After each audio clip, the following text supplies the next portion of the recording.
सिद्धे जिनिंद चंदे आयर्य वज्जाय साहुगने वंदीय सम्मदंसण चरितलद्दिं परुवेमु।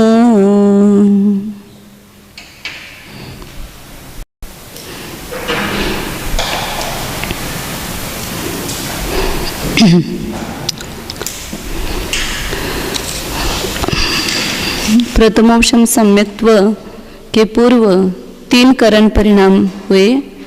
उन 3 करण परिणामों के द्वारा इस जीव ने प्रथमोपशम सम्यक्त्व को प्राप्त किया। अनिवृत्तिकरण में अंतरकरण किया था।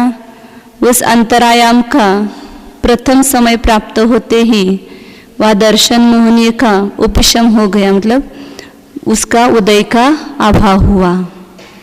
सर्वोपशम इसको नहीं कह सकते क्योंकि इसमें संक्रमण होता है और अपकर्षण भी होता है, इसलिए उदय का अभाव यही यहाँ पर क्या है, उपशम, उदीर्णा के अयोग्य होना। चारों प्रकार का प्रकृति, प्रदेश, स्थिति और अनुभाग, ये चारों प्रकार के उदय का अभाव होना, इसी को यहाँ उपशम कहा है। और उसी के साथ में जो अनंतानुबंधी चतुष्टय है, इसके भी उदय का अभाव हुआ।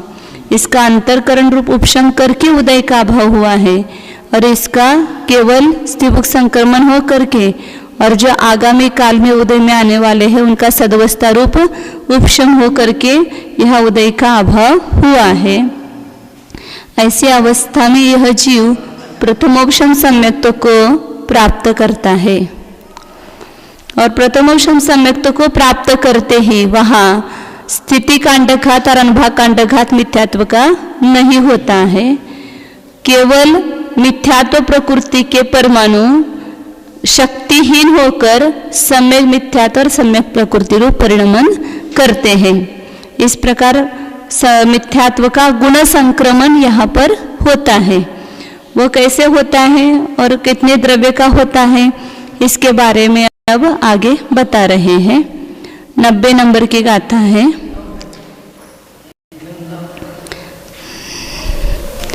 मिच्छत मिस्स सम्मा सर्वे नयतत्तिदाय दौवादो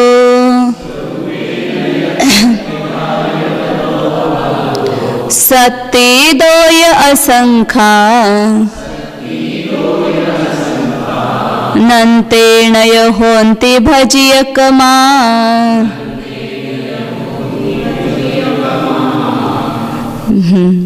मिच्छत मिस्स सम्म सर्वेनय तत्तिधा। मिथ्यात्व मिश्र और सम्यक्त्व के स्वरूप से उस मिथ्यात्व के द्रव्य को त्रिधा मतलब 3 प्रकार से करता है। तो जो 3 प्रकार से करता है वहाँ दौवादो सत्तिदोय असंख्य अनंतेनय होन्ति भजेकमा। द्रव्य की अपेक्षा से असंख्यात्वा भाग क्रम है और शक्ति की अपेक्षा से अनंतवा भाग क्रम है। मिथ्यात्व का जो द्रव्य है उसका मिश्र प्रकृति में असंख्यात्वा भाग परिणमित होता है, उससे भी सम्यक्त प्रकृति में और असंख्यात्वा भाग परिणमित होता है। मिथ्यात्व का जो कुल द्रव्य है उसमें से पहले एक असंख्यात्व भाग द्रव्य को मिश्र रूप करता है और उसका भी एक असंख्यात्वा भाग सम्यक्त प्रकृति रूप परिणमित होता है। द्रव्य की अपेक्षा मतलब परमाणुओं की अपेक्षा बताया। और उसमें जो शक्ति है वो मिथ्यात्व में जितनी शक्ति है उसका एक अनंतवा भाग सम्यक मिथ्यात्व रूप शक्ति हो जाती है और उसका भी एक अनंतवा भाग सम्यक्त प्रकृति रूप शक्ति हो जाती है। मतलब शक्ति अनंत के से घटती है क्योंकि हमेशा अविभाग प्रतिच्छेद अनंत में होते हैं, तो उसका सब गणित अनंत में आता है, अनुभाग का गणित सब अनंत में आता है। तो मिथ्यात्व में जो शक्ति है वह क्रुश कम हो करके, मतलब मिथ्यात्व में कौन सी शक्ति थी, दारू अस्थि और शैल रूप थी। अभी तो केवल दारू रूप ही थी क्योंकि अस्थि शैल रूप वो द्विस्थानीय हो गया है। तो दारू का जो बहुभाग था उसका जो एक भाग रख करके मिश्र रूप कर रखता है और उसका भी लता और दारू का जो अनंतवा एक भाग है उस रूप करके देशघाती रूप करता है। वह संयुक्त प्रकृति की शक्ति है। चश्मा दे, चश्मा ने पुस्तक दे। तो यहाँ पर जो द्रव्य दिया जाता है वह गुण संक्रमण भागार का भाग दे करके उसका अपवर्तन करता है। वह दिखाते हैं यहाँ पर।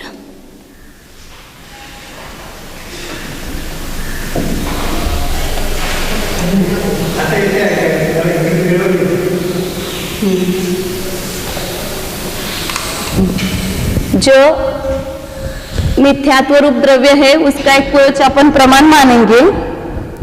आवाज येते ना? तो यहाँ जैसे मिथ्यात्व का द्रव्य है समझो 50,000।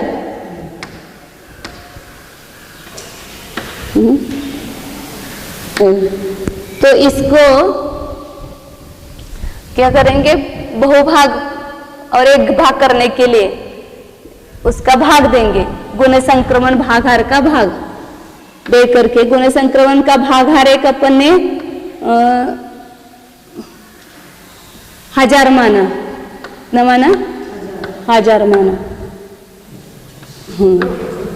तो यहाँ एक भाग आया 50। तो इसको तो मिथ्यात्व और मिश्र रूप से, मिश्र और संयुक्त प्रकृति रूप से करना है। बहुभाग मिथ्यात्व रूप रहेगा। तो इसका बहुभाग निकालने के लिए क्या करेंगे, इसको एक भाग को एक कम 1000 से गुना करेंगे, 999 से गुना करेंगे तो बहुभाग आता है। या 50,000 में से 5 माइनस करो तो भी बहुभाग आता है। तो वो मिथ्यात्व रूप ही रहेगा।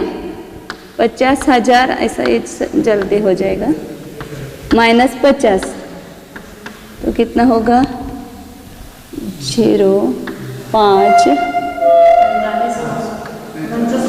$49,950। ये क्या होगा? बहुभाग मिथ्यात्व रूप रहेगा।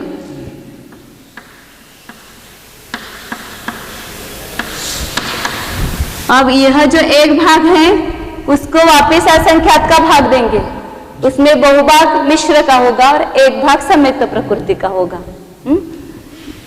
ये एक भाग है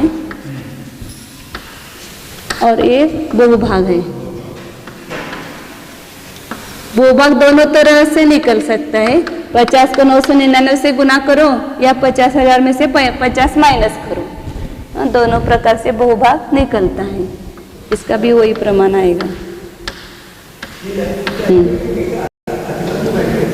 अब यहाँ 50 में वापिस हमने 5 माना असंख्यात का भाग, तो कितना आया? 10 आया, तो यह एक भाग रहा।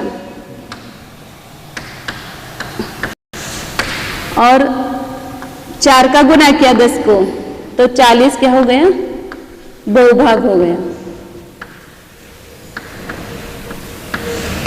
तो इसमें यह सम्यक्त्व प्रकृति रूप परिणमित होगा और जो बहुभाग है वह मिश्र प्रकृति रूप परिणमित होगा। ये द्रव्य का विभाग ऐसा होता है। इसी को अर्थ संतुष्टि के माध्यम से दिखाया है। तो यहाँ जैसे मिथ्यात्व का द्रव्य जो है वास्तविक गणित की अपेक्षा से कितना है? समय प्रबद्ध, कुछ कम 1.5 गुण हानि गुणी, 7 का भाग दिया मोहनीय का, अनंत का भाग दिया सर्वघाती द्रव्य आया, 17 का भाग दिया मिथ्यात्व का द्रव्य आया। अब इसको गुण संक्रमण भागाहार का भाग दिया, तो एक भाग हो गया यह द्रव्य, और बहुभाग मिथ्यात्व का होगा। तो बहुभाग निकालने के लिए क्या करेंगे? जिसका भाग दिया है इसमें एक कम करके गुना करेंगे ऊपर। तो 7 ख 17 गुण संक्रमण भागाहार और ऊपर एक कम गुण संक्रमण भागाहार से गुना किया। जैसे यहाँ क्या था ना, 999 से गुना किया, तो क्या हुआ? यह बहुभाग हुआ। एक द्रव्य किस रूप रहेगा? मिथ्यात्व रूप रहेगा। इतना द्रव्य मिथ्यात्व रूप रहता है। अब यहाँ आगे मिश्र और सम्यक प्रकृति रूप करना है। उसके लिए क्या करते हैं? वापिस असंख्यात का भाग देना है।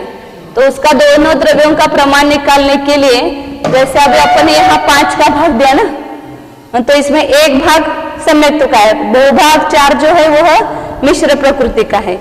वह निकालने के लिए इन्होंने क्या किया? यहाँ पर मिथ्यात्व के द्रव्य को ऐसा किया कि इसमें असंख्यात प्लस 1, इसकी संतुष्टि ऐसे ऊपर रखते हैं, असंख्यात प्लस 1 से भाग दिया और असंख्यात 1 अधिक से गुना किया।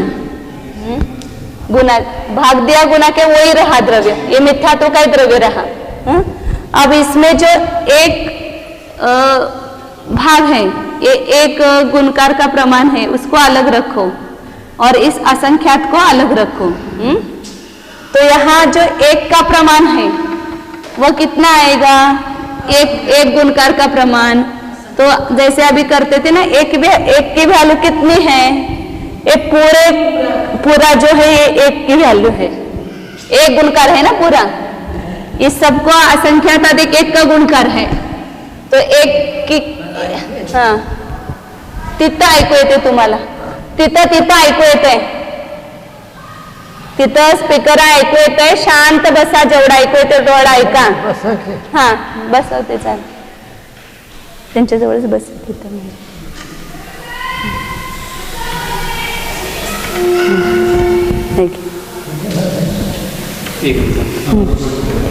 दीदी असंख्यात के ऊपर एक जमा जो आपने बताया, इसका भी कारण है?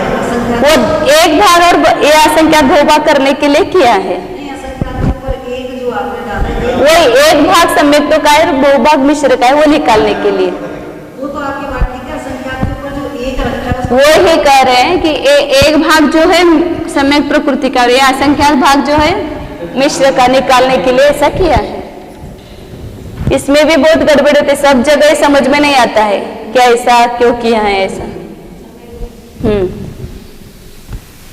तो यहाँ पर क्या करेंगे, इस एक गुणकार जो है ये ऊपर का, इसका प्रमाण अलग रखेंगे। तो समय प्रबद्ध कुछ कम 1.5 गुण हानि गुणित गुण संक्रमण, ये मिथ्यात्व का द्रव्य है। अब ये रखो मत रखो चलता है। यहाँ पर एक मिनट,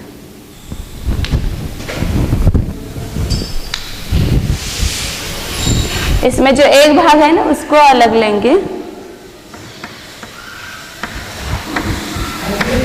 ये ऊपर का नहीं लेंगे यहाँ पर, क्योंकि ये मिथ्यात्व का द्रव्य हुआ ना।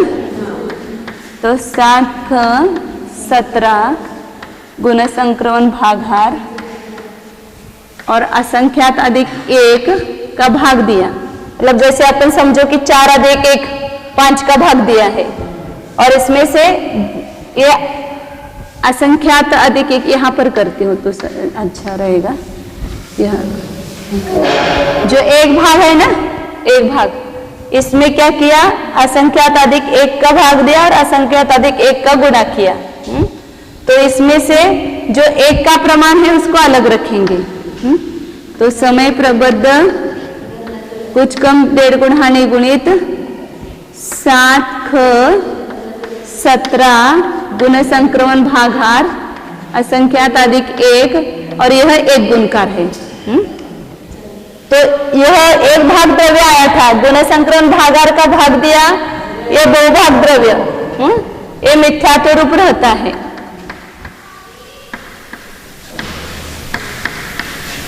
ये मिथ्यात्व रूप है। और यह एक भाग था, उस एक भाग में असंख्यात अधिक 1 से भाग दिया और असंख्यात अधिक 1 से गुणा किया। तो इसमें से जो एक का प्रमाण है वो संयुक्त प्रकृति का है, और ये असंख्यात गुणकार का प्रमाण है वो मिश्र प्रकृति का होगा। इसलिए एक गुणकार इधर अलग लिया, वह संयुक्त प्रकृति रूप होगा।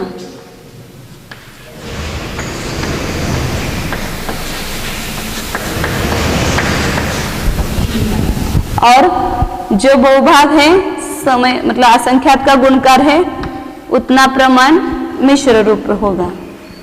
7-17 गुण संक्रमण भागार असंख्यात अधिक 1 और असंख्यात, ये मिश्र प्रकृति रूप होगा। तो इस संयुक्त प्रकृति के द्रव्य से मिश्र प्रकृति का द्रव्य असंख्यात गुना हुआ, या मिश्र से संयुक्त प्रकृति का द्रव्य असंख्यात्वा भाग है। मतलब मिथ्यात्व से मिश्र का असंख्यात्वा भाग है, क्योंकि यह गुण संक्रमण आदि एक गुणकार नहीं है उसमें, और इससे यह संयुक्त प्रकृति का असंख्यात्वा भाग है। तो इस प्रकार द्रव्य की अपेक्षा से असंख्यात्वा भाग द्रव्य होता है, मिश्र रूप और संयुक्त प्रकृति रूप। ये बताएं क्यों काटा है, उसे क्यों नहीं लिए? इसको पे घाटी जो लगाया वो कैंसिल कर देना, वो हम चीज नहीं ले रहे हैं कैलकुलेशन पे घाटी को क्यों नहीं ले रहे? इसको वो उतना मिथ्यात्व रूप हुआ ना, और इसका जो एक भाग था उसमें असंख्यात अधिक 1 और असंख्यात अधिक 1 से गुना किया और भाग दिया। हाँ, एक भाग का एक भाग होगा। हाँ, एक भाग और बहुभाग निकालने के लिए किया वैसा। मतलब जैसे अपन ये 5 का भाग दिया ना, इसको ही समझो कि 4 अधिक 1 है, 4 अधिक 1 से भाग दिया और गुना किया, और इसमें से एक प्रमाण संयुक्त रूप और 4 प्रमाण मिश्र रूप, ऐसा हो गया। तो शक्ति द्रव्य की अपेक्षा से ऐसा असंख्यात्वा भाग होता है, और शक्ति की अपेक्षा से कहाँ अनंतवा भाग है। मतलब जो मिथ्यात्व की शक्ति थी अपन ने निकाली थी, वो 9 ना 3 अधिक इतनी पहले समय में थी। अब अनुभाग कांडक घात हो करके कितनी रही है मिथ्यात्व की शक्ति? अब अनंतवा भाग रही है, पहले जो अपूर्वकरण में थी उससे अब प्रथमोपम सम्यक्त्व के अंत में, प्रथमोपम सम्यक्त्व के प्रथम समय में उसकी शक्ति कितनी रही है? अनंतवा भाग रही है। और उस अनंतवा भाग जो है उसमें से भी मिश्र रूप करता है, उसका भाग कितना होगा? अनंतवा भाग। तो वो दिखाने के लिए उसको एक बार और अनंत से भाग देंगे। तो ये मिश्र रूप हो गई शक्ति, और इसका भी अनंतवा भाग शक्ति सम्यक्त्व रूप से करता है, इसलिए इससे भी अनंतवा भाग शक्ति मतलब अनंत गुणहीन शक्ति सम्यक्त्व प्रकृति की होगी। मतलब इस सम्यक्त्व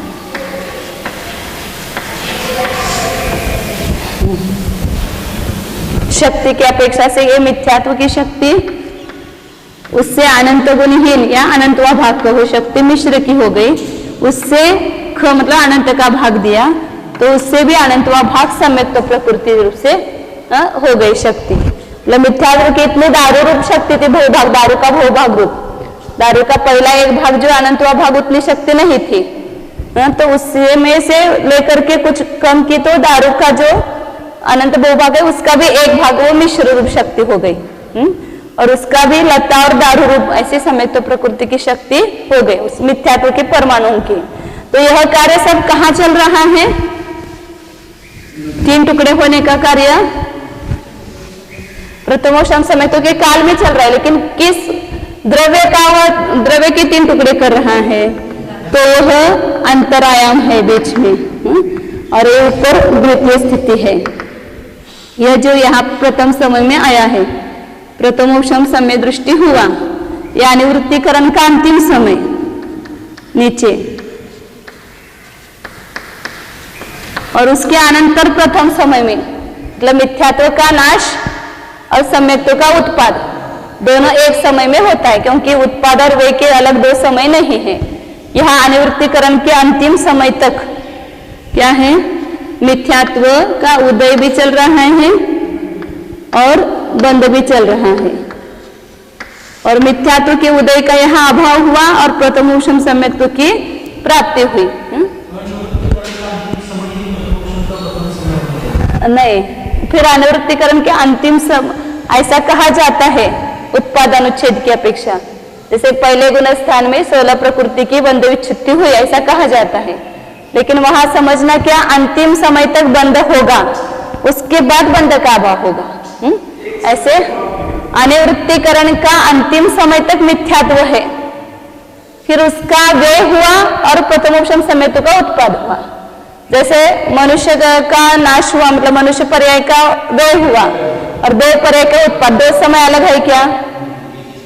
दो समय अलग नहीं है, मतलब 10वें 100 वर्ष के अंतिम समय तक जो आयु है उसकी, तब तक मनुष्य का उदय रहेगा, और जो अगले समय में अनंतर समय में देवायु की का उदय हुआ वह मनुष्य का व्यय हुआ, क्योंकि फिर एक समय बीच में गैप हो जाएगा ना, इसलिए अनिवृत्तिकरण के अंतिम समय तक मिथ्यात्व और उसके अनंतर प्रथम समय में क्या होता है? प्रथमोपम सम्यक्त्व का उत्पाद होता है। और इस परिणाम के निमित्त से, प्रथमोपम सम्यक्त्व के परिणाम के निमित्त से यह जो द्वितीय स्थिति में स्थित द्रव्य है ये पूरा मिथ्यात्व रूप है, अंत कोडाकोड़ी सागर उसकी स्थिति है। तो इसमें से ये परमाणु ये जो लिए ना गुण संकरण भागार दे करके, तो इस पूरे सत्व में से लिए और इसकी भी कुछ मिथ्यात्व रूप रखा, उसको ऐसा रखते हैं, कुछ मिश्र रूप किया, उसकी स्थिति उतनी होगी जितनी मिथ्यात्व की है। केवल संक्रमण करना है ना, वो समय बदलने के समय अपकर्षण भी हो रहा है उसमें, लेकिन उस यहाँ के यहाँ भी संक्रमित हो जाएंगे, क्योंकि संक्रमण के लिए समय बदलना चाहिए ऐसा कोई नियम नहीं है। तो जितनी मिथ्यात्व की स्थिति है उतनी ही मिश्र और सम्यक्त प्रकृति की होगी। इसी एक मिथ्यात्व के ऐसे द्रव्य से तीन टुकड़े होते हैं। तो यहाँ द्रव्य की अपेक्षा से ऐसा निकालेंगे इस स्थिति, और जो अनुभाग है उसमें जो अनुभाग है उसका बहुभाग यहाँ रहेगा, उसका भी एक भाग यहाँ होगी शक्ति अनंतवा एक भाग, और उससे भी अनंतवा एक भाग इसमें शक्ति होगी। मतलब वो मिथ्यात्व की परमाणु शक्ति रूप कम शक्ति रूप परिणमित हुए हैं, उसी को कहा यहाँ पर 3 टुकड़े हुए हैं। ऐसा ऐसे हर एक निषेक का होगा। इस निषेक में भी 3 टुकड़े होंगे, इस निषेक में भी होंगे, इस निषेक में भी। सब में से द्रव्य लिया है गुण संक्रमण भागार दे करके। सभी स्थिति के निषेक जो है वो 3 रूप से परिणमित हो जाएंगे। इसलिए वापिस वो जब मिथ्यात्व में आता है तो उतने अंतकोड़ाकोड़ी सागर स्थिति का घात करना पड़ता है। मतलब उसमें से जो मिश्र और समेत प्रकृति रूप हुए हैं उसका पल्ल का संख्यात्वा भाग, पल्ल का संख्यात्वा भाग उद्वेलना कांडक लेकर के वो सब पल्ले के असंख्यात्व भाग तक काल तक उसका नाश करेगा वापिस। मतलब सम्यक और सम्यक मिथ्यात्व प्रकृति का। तो इस प्रकार ये 3 टुकड़े हुए हैं। अब ये कब तक होता रहेगा ये अभी बताएंगे। वहां गुण संक्रमण कहाँ तक होता है, ये जब तक सम्यक तो रहेगा ये 3 टुकड़े होते ही रहेंगे। भले ये वेदक सम्यक तो हो गया, क्षायक क्षमिक सम्यक तो भी ये 3 भाग होते रहेंगे। सम्यक तो जब तक है तब तक विद्या, यहाँ पहले तो गुण संक्रमण होगा फिर बाद में विद्या संक्रमण होगा, वो अगली गाथा में बताएंगे। अभी काल में भी जब तक वो सम्यक तो रहेगा तब तक ये संक्रमण होता ही रहेगा। कितने परमाणु है देखो, कितने काल तक उसका संक्रमण हुआ तो भी पूरा नहीं होता है।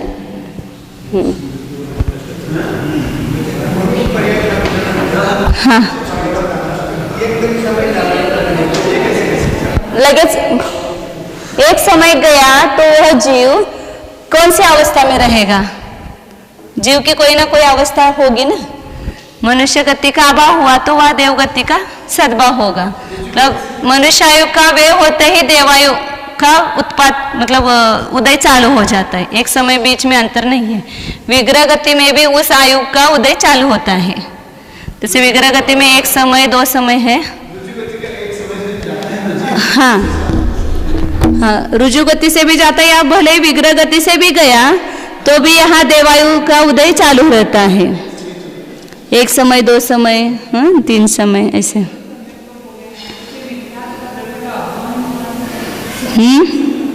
क्या? हाँ कैसे आबा हुआ? इतने काल तक ही अंतर कर। शायिक समय तो थोड़ी किया, जब शायिक समय तो करेगा तो पूरे द्रव्य का अभाव होगा। यहाँ तो तो अभी ये सब क्या आपने दिखाया, एक ये बीच का अंतरायाम है अंतर्मुहूर्त काल तक, उतने काल तक उदय नहीं आएगा या उतने काल तक उदय न आने योग्य किया है। बाकी ऊपर तो अंतकोड़ाकोड़ी सागर स्थिति में सब मिथ्यात्व के निषेक मौजूद है ना। इसलिए तो प्रथम समय तो काल अंतर्मुहूर्त है। अंतर्मुहूर्त के बाद तुरंत वह नीचे गिरेगा या उसमें से समय तो प्रकृति का उदय होकर शौषम समय दृष्टि हो। वो सब आगे बताते हैं बात। तो मिथ्यात्व की तो अंतकोड़ाकोड़ी सागर प्रमाण स्थिति सत्ता में है ना। उपशम श्रेणी भी चढ़ता है तो वहां पर भी सत्ता में मिथ्यात्व रह सकता है। द्वितीय उपशम समय दृष्टि है तो वहां पर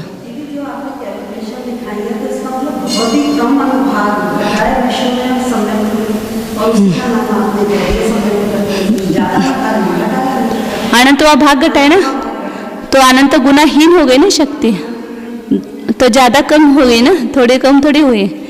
द्रव्य थोड़ा थोड़ा जाएगा लेकिन शक्ति बहुत कम हुई है। अब इसके आगे कहाँ तक वो गुण संक्रमण होता है और फिर विद्या संक्रमण वहां से होता है वो बताते हैं। 91 नंबर का आता है।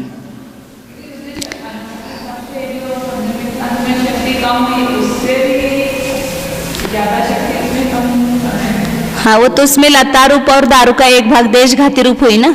सम्यक तो प्रकृति में जो शक्ति है वो देशघाती है और मिश्र में है उसको जात्यंतर सर्वघाती कहा है। मिथ्यात्व जैसी तीव्र भी नहीं है और सम्यक तो जैसी मंद भी नहीं है, इसलिए उसको मिश्र जात्यंतर सर्वघाती ऐसा कहा है। क्योंकि उसमें भी कहते हैं ना मिश्र एक सम्यक तो का अंश है।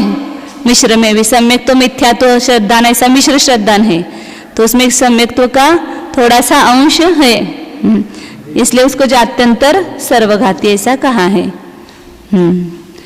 अब यहाँ आगे बताते हैं 91 नंबर का था। पड़मादो गुण संगम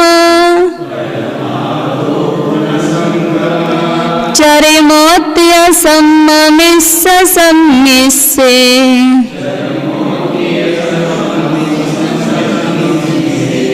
आहे गदिना संख गुण विज्ञादो संकमो तत्तो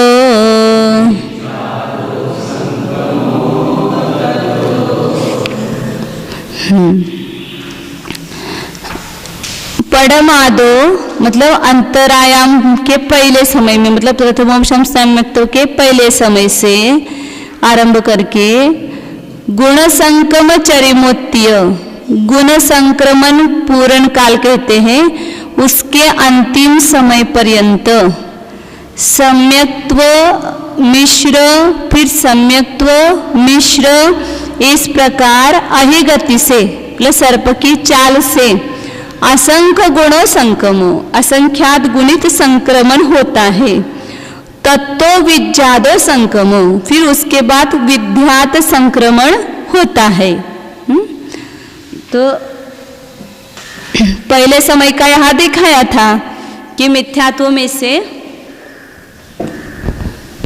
जो सम्यक प्रकृति मिश्र रूप हुआ वो मिथ्यात्व, और उससे भी सम्यक तो प्रकृति में असंख्यात्व एक भाग रहा।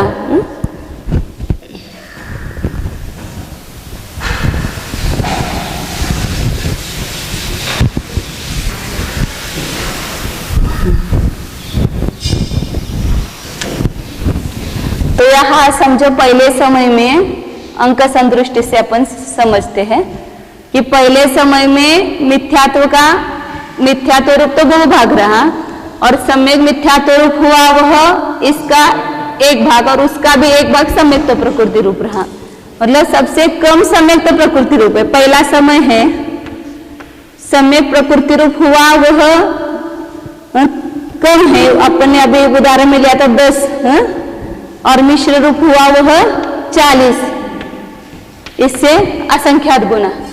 यह सम्यक तो प्रकृति का द्रव्य पहले समय में संक्रमित हुआ, और यह मिश्र रूप संक्रमित हुआ यह पहले समय में ही। प्रथम सम्यक्तों के पहले समय में इतना सम्यक्त रूप हुआ और इतना मिश्र रूप हुआ। दूसरे समय में कितना होगा? जो पहले समय में मिश्र में हुआ था उससे भी असंख्यात गुना सम्यक्त प्रकृति रूप होगा, और उससे असंख्यात गुना मिश्र प्रकृति रूप होगा। इसलिए इसका भी 4 से गुना करो तो कितना आएगा? 160।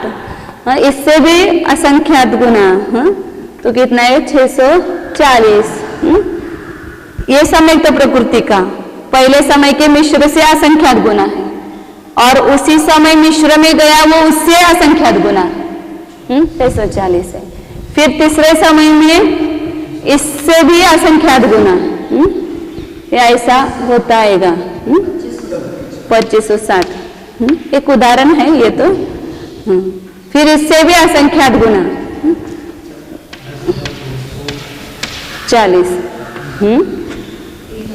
मतलब ये मिश्र का, और मिश्र से भी असंख्यात गुना सम्यक्त प्रकृति का। तो 96 960। और उससे भी सम्यक्त प्रकृति का असंख्यात गुना है।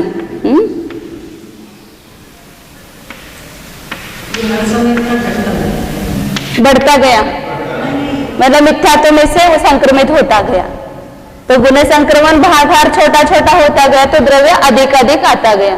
तो पहले समय में जितना संक्रमित सम्यक्त प्रकृति में हुआ उससे मिश्र प्रकृति में असंख्यात गुना हुआ। इसी को ही अर्थ संदृष्टि से दिखाएंगे। तो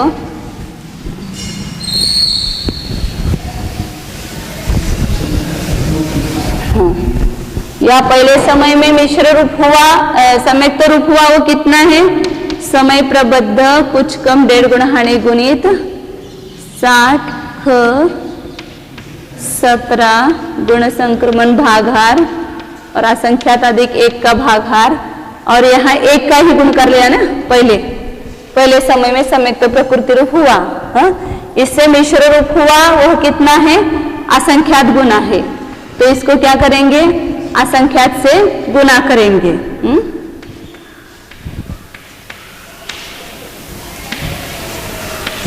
गुण संकरण भागाहार और असंख्यात अधिक एक, ये संयुक्त रूप और ये मिश्र रूप।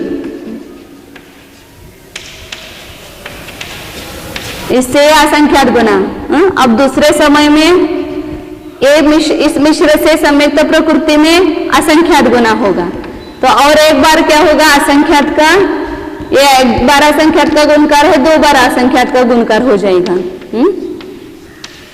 17 गुण संकरण भागाहार असंख्यात अधिक एक समय। फिर उसी समय में मिश्र में इससे भी असंख्यात गुना होगा, तो और एक असंख्यात का गुणकार आता जाएगा। ये द्रव्य तो पूरा वही आएगा, नीचे है वह, और ये असंख्यात गुना बढ़ता जाएगा। या 3 बार आएगा, फिर आगे यहाँ 4 बार आएगा। द्रव्य तो सब लिखना और असंख्यात के गुणकार यहाँ बढ़ाते जाना।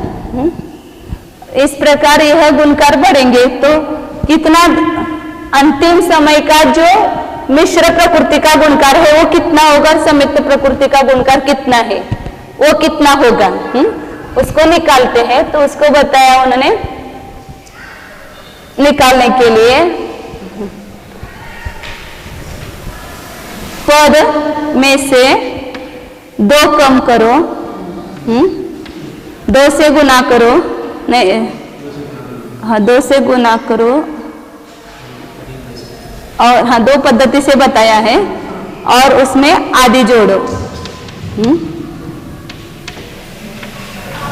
नहीं यहाँ 2 अधिक करना है शायद, 4 2 गुना 4 अधिक 2, या 2 प्लस करो।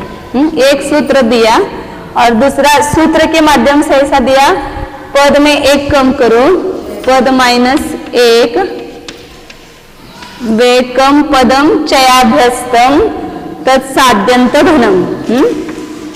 पद में 1 कम करो, उसको चय से गुना करो और उसमें आदि जोड़ो, आदि धन जोड़ो। ऐसा एक दोनों ये बताया उन्होंने मौखिक रूप से, और ये सूत्र है निकालने का, कितना भी हो उसका निकालने का ही सूत्र है। तो अभी अपन यहाँ इसका पद कितना मानते हैं, 4 समय मानेंगे। 4 समय ये गुण संक्रमण पूर्ण काल एक 4 समय है, ऐसा समझ करके चले। तो यहाँ इस सूत्र से पहले निकालते हैं, पद -1, तो 4 में से 1 कम करेंगे, और गुना 6।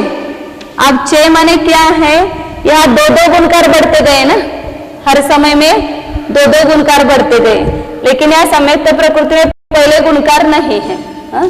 चय का प्रमाण 2 है, तो क्या करेंगे, यहाँ 2 से गुना करेंगे, और आदि जो है उसको जोड़ना है। यहाँ आदि क्या है, कुछ नहीं है, 0 है, क्योंकि असंख्यात का गुणकार नहीं है, इसलिए यहाँ आदि कुछ नहीं है, इसलिए आदि क्या है, 0 है।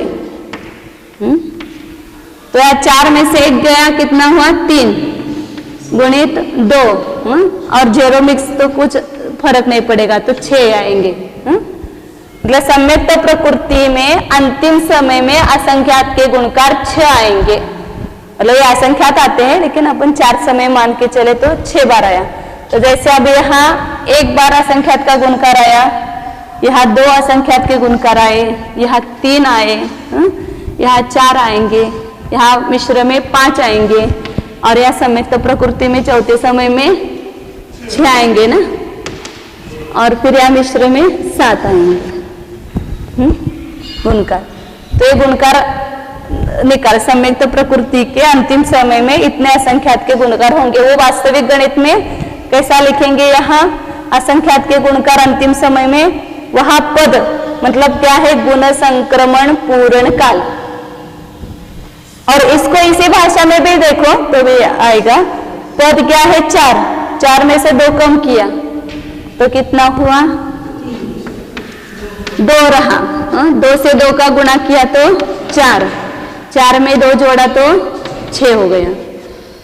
वही गणित आया। उसमें उन्होंने फॉर्मूला मतलब ऐसा बता दिया है उन्होंने कि 2 कम पद के दुगुणित अधिक 2 इतने गुणकार होते हैं, और ये सूत्र के अनुसार निकालने की पद्धति है। ये तो यहाँ पर अपन अर्थ संदृष्टि में ये द्रव्य देखा था ना, तो ये असंख्यात के गुणकार कितने आएंगे? ये 4 तो कल्पित है, वास्तविक जितना गुण संक्रमण का पूर्ण काल है, गुण संक्रमण पूर्ण काल कितना है? जैसे आप प्रथमोपम सम्यक्त हुआ तो प्रथमोपम सम्यक्त्व का काल समझो इतना है, तो इसका भी संख्यात्वा भाग गुण संक्रमण पूर्ण काल है। मतलब प्रथमोपम सम्यक्त तो 100 समय है, तो गुण संक्रमण काल 125 समय है, मतलब एक संख्यात्वा भाग है, मतलब कम है।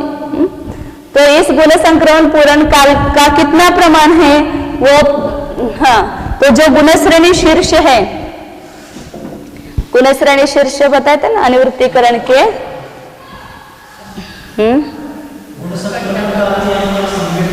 अंतर्मूर्त ऐसा ही लिया है यहाँ पर, हाँ हाँ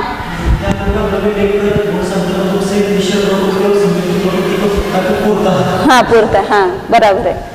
गुण संक्रमण के द्वारा मिथ्यात्व के द्रव्य से मिश्र सम्यक्तों को भरना, पूर्ण मतलब उसको भरना, ये सब भर रहे हैं ना, ये उसके जो निषेक है उसको भर रहे हैं, पूरा कर रहे हैं, तो उसको कहते हैं गुण संक्रमण पूर्ण काल। तो यहाँ तक गुण संक्रमण पूर्ण होगा, फिर उसके बाद भी संक्रमण होगा, लेकिन वो विद्या संक्रमण होगा, परिणामों की मंद विशुद्धि हो जाती है, क्योंकि प्रथमोपम सम्यक्त प्राप्त होने के बाद, कोई भी गुण प्राप्त होने के बाद एक छोटे अंतर्मूर्त काल तक परिणामों की अनंत गुणी विशुद्धि बढ़ती जाती है। जैसे 5वें 7वें गुण स्थान में गया तो वहां एकांतानुवृद्धि काल कहते हैं, एकांत रूप से वहां परिणामों की विशुद्धि बढ़ती रहती है। ऐसे प्रथमोपम सम्यक्त प्राप्त होने पर एक अंतर्मूर्त काल तक परिणामों की विशुद्धि अनंत गुणी बढ़ती रहती है, इसलिए वहां पर बाकी सब कर्मों का स्थिति कांडघात, अनुभव कांडघात, गुण श्रेणी भी चल रही है वहां पर, केवल मिथ्यात्व की नहीं हो रही है। तो इसमें हाँ, तो क्या कहते थे, गुण संक्रमण पूर्ण काल का जितना समय है उसके हिसाब से यहाँ करेंगे ये गणित। तो 4 समय हमने माना हुआ है, वास्तविक गणित में कितना है? अंतर्मूर्त ही काल है वह। तो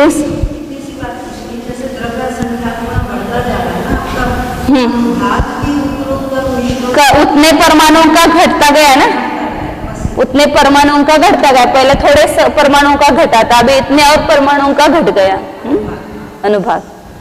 तो यहाँ इस पद -1, तो पद कितना है? अंतर्मूर्त, इतना ही लिया है ना अंतर्मूर्त, अंतर्मूर्त लिया है। इसके अनुसार लिखा है, वहां दोनों अनुसार लिख सकते हैं, इसके अनुसार लिखा है तो अंतर्मूर्त में क्या करना है? 2 कम करना है, और उसको 2 से गुना करना है, और उसमें 2 जोड़ना है। तो इसको लिखने की पद्धति वहां अर्थ संदृष्टि में क्या होगी? इसमें माइनस करने के लिए ऐसा ही चिन्ह दिया, और फिर उसको 2 से गुना किया, वैसा ही रखा उसको। गुना का चिन्ह नहीं लिखते, ऐसा बीच में डंडा लगाते हैं, और ये जो 2 अधिक है वो सब ऊपर लिखा ऐसा। ये गुण संक्रमण, ये जो गुणकार का प्रमाण आया, पद माने अंतर्मूर्त, उसमें 2 कम किया, 2 से गुना किया, और इसमें 2 जोड़ा, इसमें 2 अधिक किया, ऊपर लिखते। घटाना भी ऊपर लिखते हैं, लेकिन यहाँ इधर आगे भी कभी कर देते हैं, हाँ, लेकिन अभी जो 2 अपन यहाँ आगे देते हैं ना, तो ऐसा चिन्ह देते हैं, और घटाने के ऊपर रखते हैं तो वहां टोपी करते हैं, और अधिक करना है तो ऐसा करते हैं। और किसी संख्या में से कोई संख्या माइनस करना है तो उसके बहुत सारे चिन्ह है, 2-4 चिन्ह है उसके, ऐसे माइनस के 8 चिन्ह आए हैं उसमें अलग अलग तरीके से। जैसे अब इसमें से ये घटाना है तो ऐसा भी करते हैं, ये पूरे इसमें से ये घटाना है, ऐसा ऊपर से ऐसा नीचे भी आता है, ये दूसरा चिन्ह आता है, और भी आते हैं बहुत सारे चिन्ह। तो यहाँ ऐसा माइनस का चिन्ह दिया है। अंतर्मूर्त में से 2 कम किया, 2 से गुना किया, और 2 अधिक किया। इतने असंख्यात के गुणकार कहाँ आएंगे? सम्यक्त प्रकृति में आएंगे। यहाँ जो अपन यहाँ लिखा ना 6, उसकी जगह असंख्यात एक ही बार रखें, असंख्यात इतनी बार, ऐसा समझना। असंख्यात गुणित ए नहीं, असंख्यात का गुणकार इतनी बार रखना है, 1 2 3 4 ऐसे। इसलिए ऐसा यहां लिख दिया।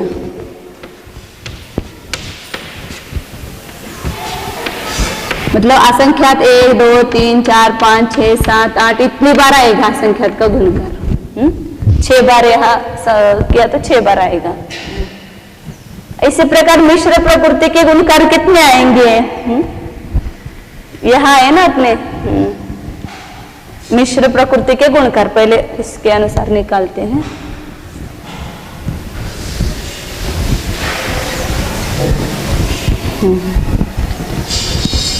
तो उसमें कहा पद में से एक कम करना, या पद में से 2 कम किया था ना, पद में से -1 गुणित 6, हाँ वही सूत्र वही आएगा जो पहले आया था ना सूत्र, वही सूत्र आएगा। आदि दोनों जगह निकालने का सूत्र वही है, लेकिन जो संख्या आएगी वो अलग आएगी।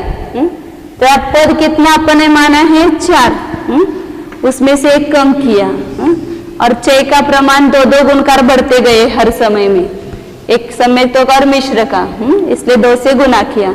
और यहाँ आदि क्या है, यहाँ असंख्यात का 1 बार गुणकार है ना, इसलिए 1 आएगा वहां पर।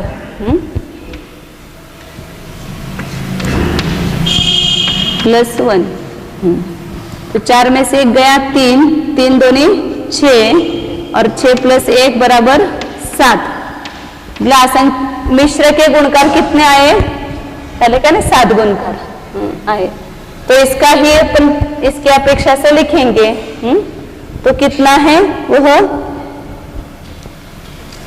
ऐसा ही इसमें किया है बस।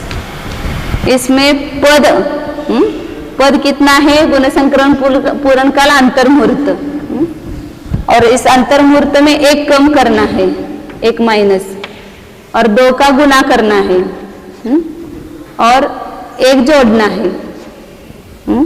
तो इसको उन्होंने इसके ऊपर लिखा। ये 1 का गुणकार, 1 घाटी जो है इधर लिखा, पद अंतर्मुहूर्त गुण संक्रमण पूर्ण काल, इसमें से 1 कम करना है, इसको ऊपर लिखो, और 2 से गुना करना है, वो आगे लिखा, और इसमें 1 प्लस करना है, 1 लिखा। ये वो 2 था इसलिए वहां नीचे लिखा था, और 1 घाटे तो यहाँ ऊपर लिखा, और सब में 1 जोड़ना है। तो इतने मिश्र प्रकृति के असंख्यात के गुणकार आएंगे। यहाँ जो अपन द्रव्य लिखेंगे तो उस वो असंख्यात कितनी बार आएगा? इतनी बार आएगा। अंतर्मुहूर्त 1 कम 2 गुणित 1 अधिक, इतने असंख्यात के गुणकार मिश्र प्रकृति में आएंगे। मतलब पहले समय में जो मिश्र प्रकृति में परिणमित हुआ उससे अंतिम समय में कितना हुआ? तो इतने बार असंख्यात गुणित हुआ है। सम्यक्तों का भी पहले समय में जो हुआ उससे अंतिम समय में कितना गुणित हुआ? तो इतने बार, जैसे अभी 6 बार असंख्यात गुणित हुआ। अब जैसे अपन यहाँ 10 है, इसको डायरेक्ट अपने असंख्यात का प्रमाण कितना माना? 4 माना ना। 10 से 4 गुना हुआ, इससे 4 गुना हुआ, तो 4 कितनी बार रखना? 7 बार रखना। 2 3 4 5 6 और 1, इतना अंतिम समय का हो जाएगा। 10 को इतने बार असंख्यात मतलब 4 गुना किया तो ये 1,63,840 प्रमाण आ जाएगा। 6 बार करेंगे तो यह आ जाएगा 40,960 आएगा।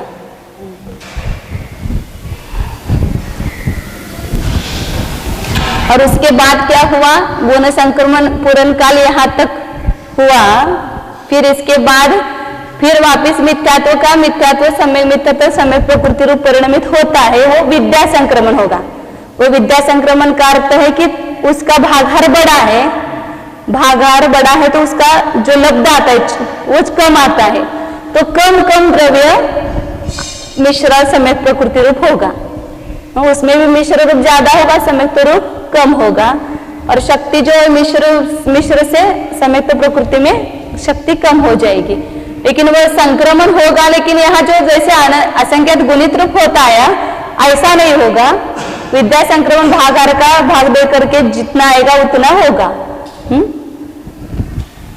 5 प्रकार का संक्रमण बताया है, उसमें विद्या संक्रमण जो है वो मंद विशुद्धि के द्वारा होता है। संक्रमण का नाम विद्यात मतलब प्रक्रिया एक ही है, संक्रमण होना माने अन्य प्रकृति रूप होना, लेकिन कितने परमाणु हुए उसके अपेक्षा से भागाहार 5 प्रकार का बताया है। संक्रमण के 5 प्रकार मतलब भागाहार के 5 प्रकार है, संक्रमण के 5 प्रकार नहीं है। नहीं है मतलब संक्रमण का अर्थ एक ही है, अन्य प्रकृति रूप होना, लेकिन हीनादिकता होते। उद्वेलन संक्रमण में कम है, उद्वेलन संक्रमण भागाहार बड़ा है, उससे आदप्रोत संक्रमण भागाहार छोटा है, उससे विद्या संक्रमण छोटा, उससे गुण संक्रमण भागाहार छोटे छोटे हैं तो द्रव्य उसमें ज्यादा ज्यादा आते हैं। विद्या संक्रमण हमेशा बंध विच्छुद्धि होने के बाद मंद विशुद्धि के द्वारा होता है।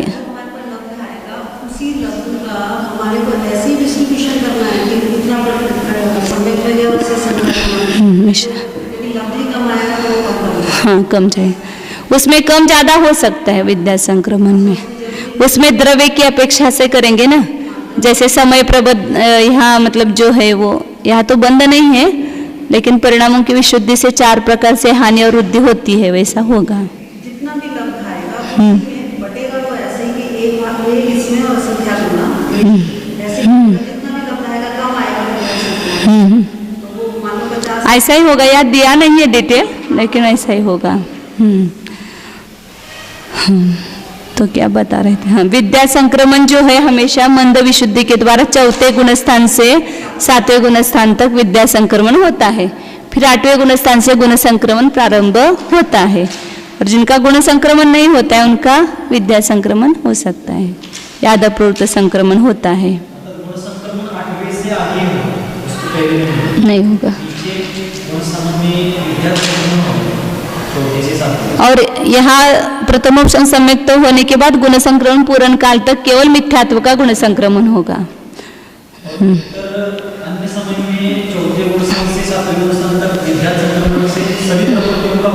हाँ विद्या संक्रमण होगा।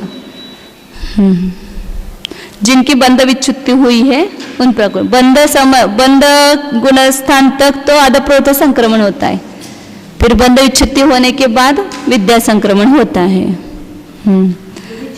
तो इस प्रकार विद्या संक्रमण होता रहेगा।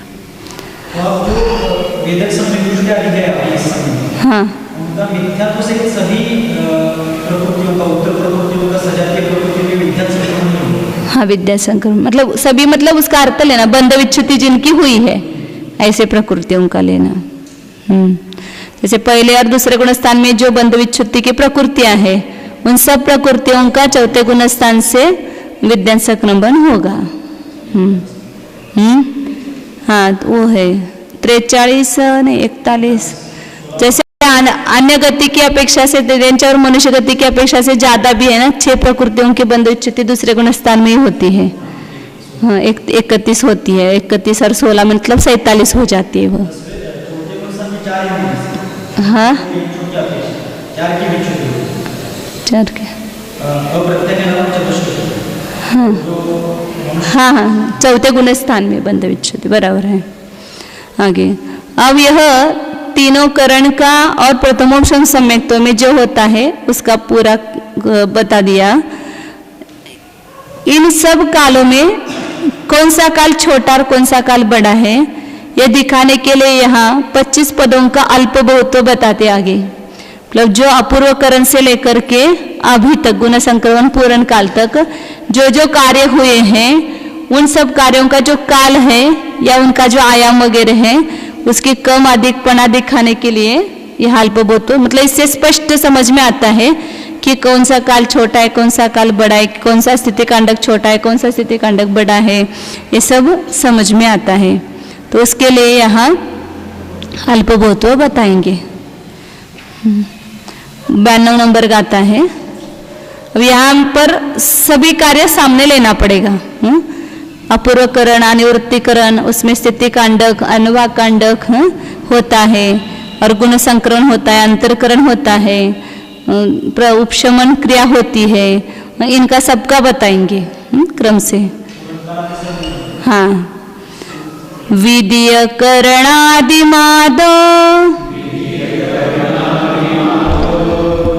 गुण संकम पूर्ण सकालोति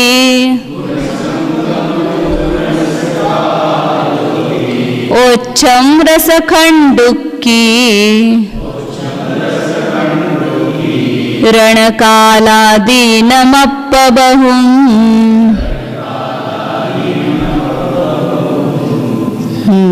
विधीय करण आदिमादो, द्वितीय करण मतलब अपूर्व करण के प्रथम समय से लेकर गुण संक्रम पूर्ण से कालोति, गुण संक्रमण पूर्ण काल तक, रसखंडुक किरण कालादीनम, अनुभाग कांडकोत्कीर्ण कालादिक का अल्प बहुत्व मैं कहता हूँ, ऐसा आचरण यहाँ प्रतिज्ञा की है, प्रतिज्ञा वाक्य है यह।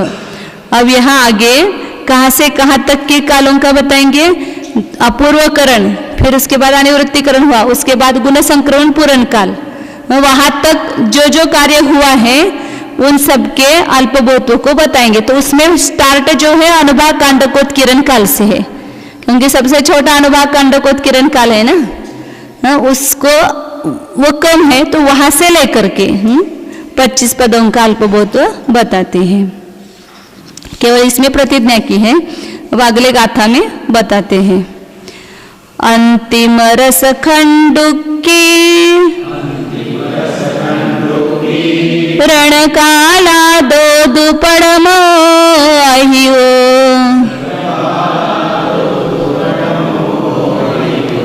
तत्तो संख्य गुणो चरे मठ्ठि दिखंड हदि कालो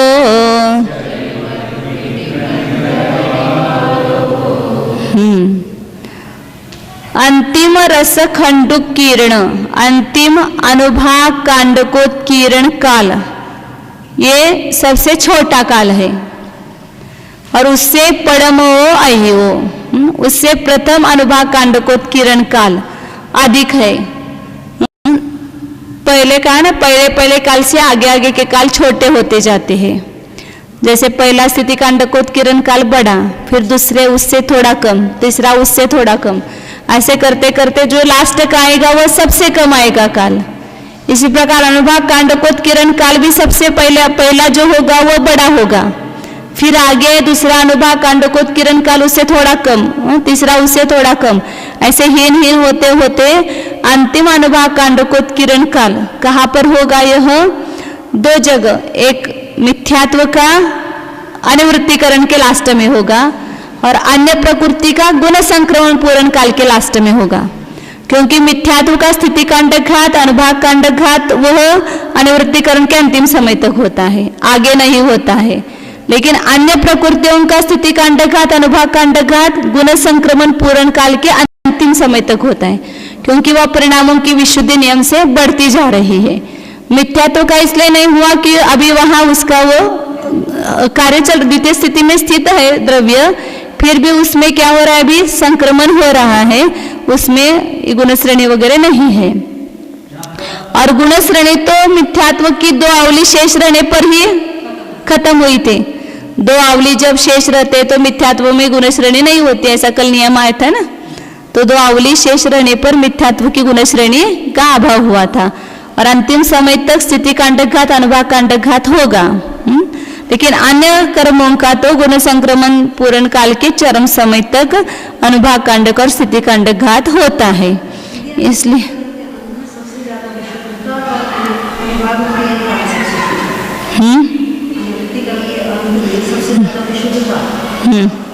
विशुद्धता इतनी ज्यादा है तो अनुभाग हाँ, आगे आगे विशुद्धि के परिणाम से कहा ना कि शक्ति बढ़ती है तो कार्य ज्यादा होता, जल्दी जल्दी होता है। हाँ, काल कम लगता है, इसलिए अपूर्वकरण से अनिवृत्तिकरण का काल भी कम है ना, सब आएगा इसमें। और उससे तत्व संख्येज गुण, उससे संख्यात गुना चरम स्थिति कांडक का जो घात काल है वह उससे संख्यात गुना है। मतलब पहले अनुभाग कांडकोत्कीर्ण काल से अंतिम स्थिति कांडक का काल वह संख्यात गुना है। अभी सब दिखाएंगे ना, कम ज्यादा काल है उसकी अपेक्षा से दिया है ना। सबसे छोटा काल कौन सा आएगा?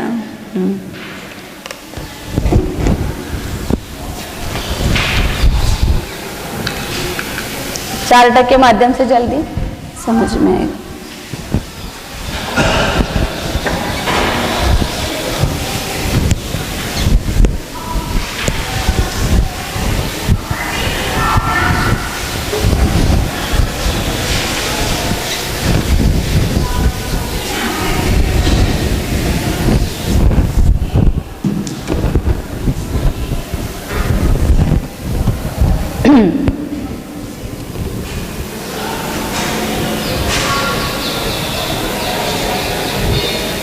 अपूर्वकरण काल बड़ा है, लेकिन अगर बड़ा बड़ा निकालते तो सब नहीं निकाल सकते, इसलिए इसमें समझ लेना छोटा बड़ा। अपूर्वकरण काल है यह। फिर उसके ऊपर अनिवृत्तिकरण काल, इसमें अनेक दिखाना है इसलिए थोड़ा बड़ा निकालना पड़ता है। यह छोटा और यह बड़ा, लेकिन नकाशे में उसको पूरा नहीं निकाल सकते। और यहाँ अनिवृत्तिकरण का बहुभाग जाने के बाद क्या होता है? अंतरकरण होता है। यह अंतरकरण काल है।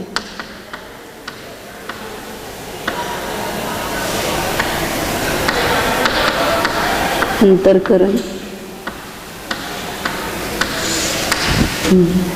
यह पूरा का पूरा क्या कहा? अनिवृत्तिकरण काल है।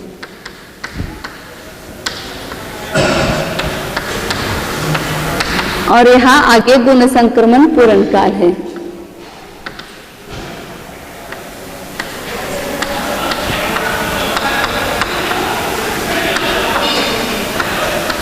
पूर्ण काल,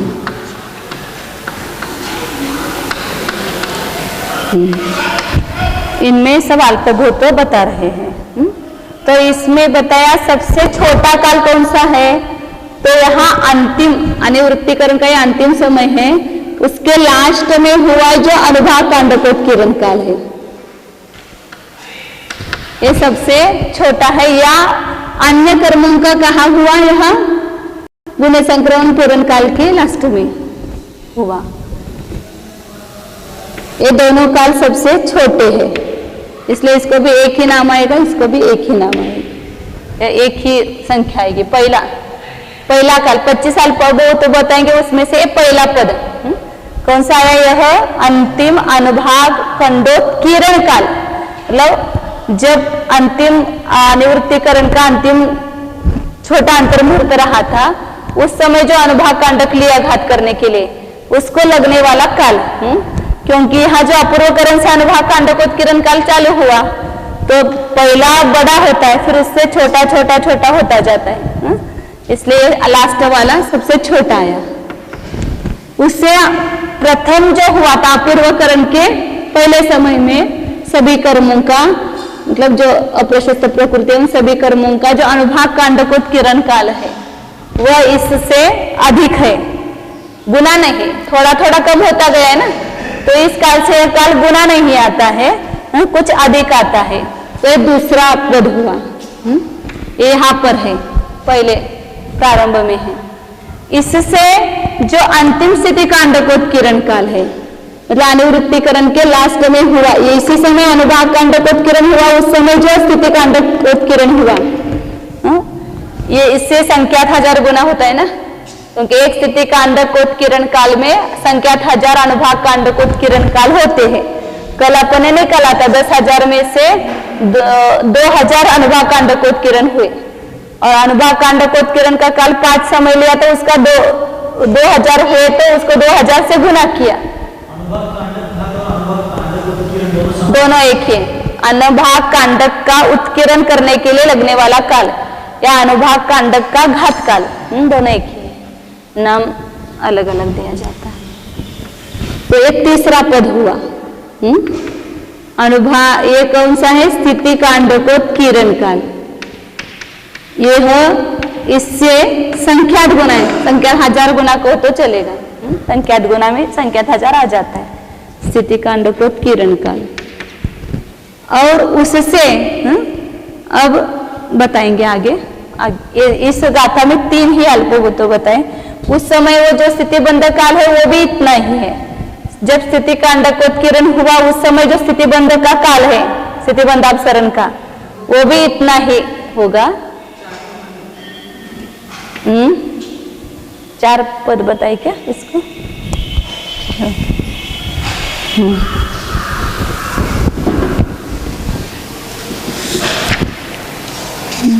3-4 एक ही जगह लिए हैं। वो गाथा में नहीं बताया, उन्होंने टीका में बताया उसको, 4था पद। तो इसका ये भी करते जाते हैं अपन अर्थ संदृष्टि से। इधर करते हो। पहला जो काल है वो कितना आएगा? अनुभाग कांडकोत्कीर्ण का सबसे छोटा अंतर्मुहूर्त, ये पहला अनुभाग कांडकोत्कीर्ण काल। उससे जो पहला अनुभाग का, ये अंतिम अनुभाग कांडकोत्कीर्ण काल और ये अंतिम अनुभाग पहला अनुभाग कांडकोत्कीर्ण काल, उसका संख्यात्वा भाग अधिक है। इसलिए क्या करेंगे, यहाँ पर 4 का भाग देंगे और 5 से गुना करेंगे।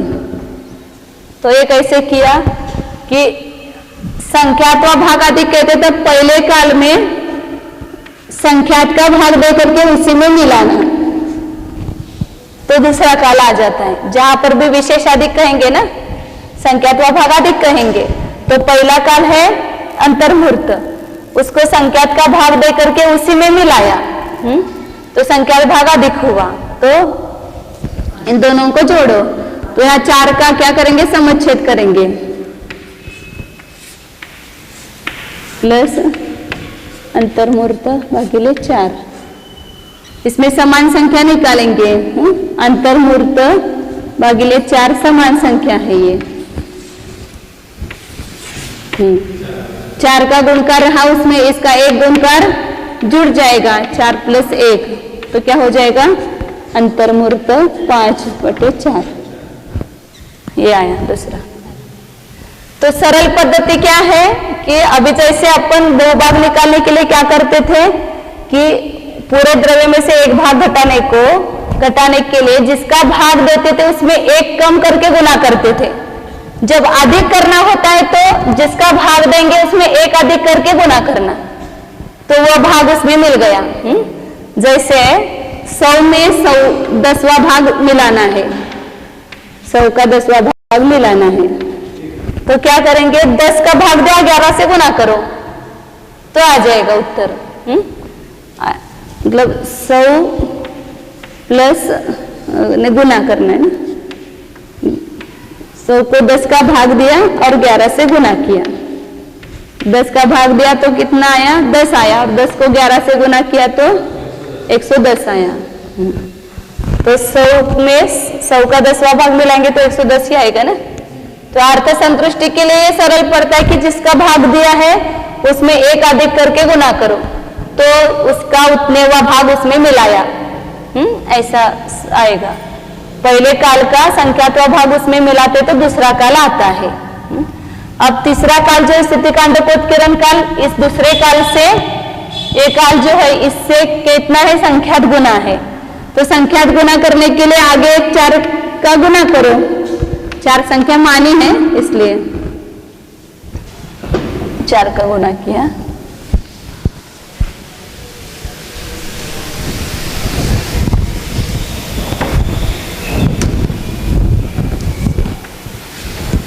खाली गुना करना है तो आगे 4 रखो, और जो संख्यात्मक भाग अधिक कहेंगे तो नीचे 4 का भाग देना और ऊपर 5 का गुना करना। तो आगे आगे के काल आ जाते, 3 लिखना था। और चौथा काल भी इतना ही है, दोनों तुल्य है ना, समान।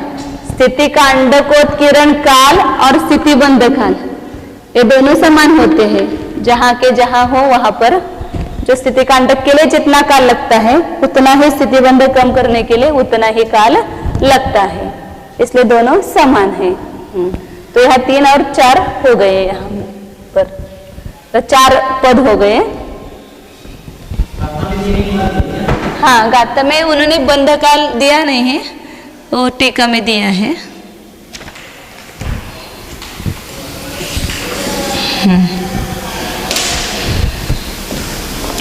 गाथा नंबर 94।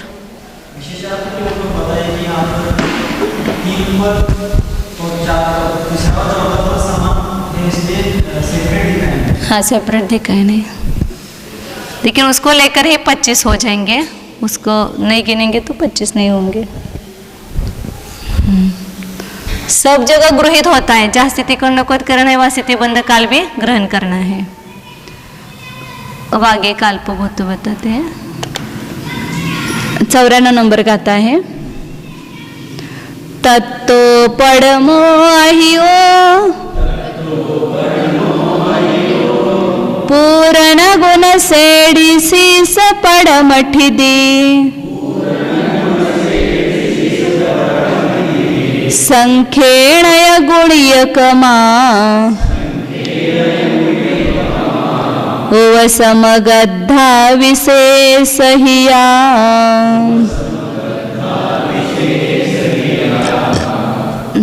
तत्तो पड़मो आयो, उससे पहला स्थिति कांडकोत्कीर्ण काल, मतलब अपूर्वकरण के पहले समय में प्रारंभ हुआ जो स्थिति कांडक घात काल कहो या स्थिति कांडकोत्कीर्ण काल कहो, ये उससे अधिक है।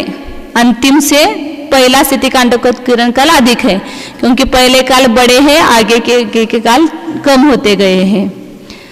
फिर उसी समय जो स्थितिबंध काल है वो उतना ही है।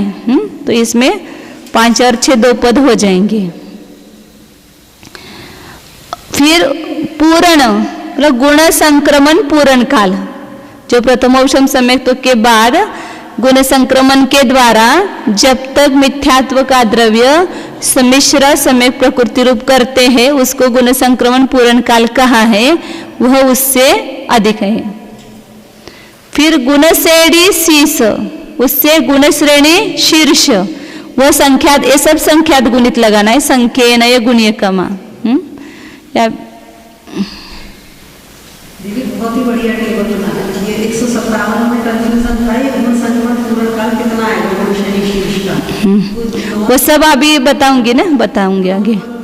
हाँ, नहीं मुझे कुछ बीच में और हाँ अंतरकरण काल लेना है ना, वह और वो लेन चरम स्थिति कांडकोत्करण कालात अंतरकरण काल तदात्व स्थितिबंध कालाच अन्योन्यम समानो विशेषाधिका, विशेष पूर्व काल से संख्या भागा। तत प्रथम ऐसे 2 लेना है वहां पर। अंतरकरण काल में होने वाला स्थिति कांडकोत्कीर्ण काल और फिर उसके बाद प्रथम स्थिति कांडकोत्कीर्ण काल, ऐसा लेना है वहां पर। मतलब 8 पद हुए ना, कैसे हुए इसलिए थोड़ा मुझे डाउट हुआ। खाली उसमें गाथा में उन्होंने क्या बताया, तत्तो पड़मो आयो, उससे प्रथम जो स्थिति कांडकोत्कीर्ण काल है वो अधिक है, लेकिन टीका में उन्होंने और 2 बीच के पद जोड़े हैं। उसमें अंतरकरण काल के समय कल बताया था, अंतरकरण काल कितना है, एक स्थिति कांडक के लिए जितना काल घात करने के लिए लगता है उतना ही अंतरकरण काल है। तो अंतरकरण काल लेना है बीच में, और उस अंतरकरण काल से अंतरकरण काल और उस समय होने वाला स्थितिबंध काल, ये दोनों परस्पर समान है।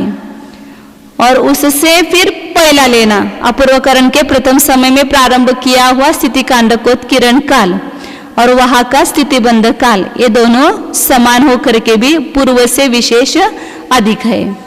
फिर उससे गुण संक्रमण पूर्ण काल संख्यात गुना है, उससे गुण श्रेणी शीर्ष संख्यात गुणी है, उससे प्रथम स्थिति का आयाम संख्यात गुना है। इस प्रकार संख्यात गुणित क्रम 3 काल समझना। फिर उसके बाद उपशमक काल, विशेष ह्या मतलब विशेष अधिक है, थोड़ा अधिक है।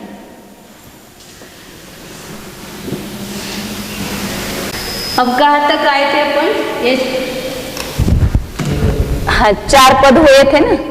इसके बाद बताइए अंतरकरण काल है ना, इस काल में होने ये अंतरकरण काल और इस काल में होने वाला स्थिति कांडकोत्कीर्ण काल और अंतरकरण काल एक में ही लिया, तो इसको 5वां पद कहेंगे। और उससे ये 6ठा स्थितिबंध काल, ये दोनों समान है, लेकिन इस 4थे पद से विशेष अधिक है, क्योंकि ये अंतिम स्थिति कांडकोत्कीर्ण काल है और ये बीच का है ना स्थिति कांडकोत्कीर्ण काल। इसके बीच में भी संख्याध्वज स्थिति कांडकोत्कीर्ण काल हुए हैं, तो इससे थोड़ा कम अधिक है नीचे के काल, तो इससे ये अधिक है दोनों। और इससे भी जो पहले अपूर्वकरण के समय में हुआ स्थिति कांडकोत्कीर्ण काल, इससे अधिक है। स्थितिबंध काल और स्थिति कांडकोत्कीर्ण काल दोनों समान है, लेकिन इस अंतरकरण काल से अधिक है, विशेष अधिक है।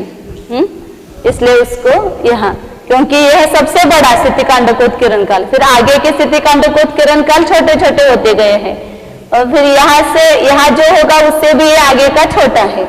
इसलिए पहले छोटे बड़ा बता करके बड़ा बता रहे हैं ना, इसलिए यहाँ ऊपर से नीचे आया है ऐसा।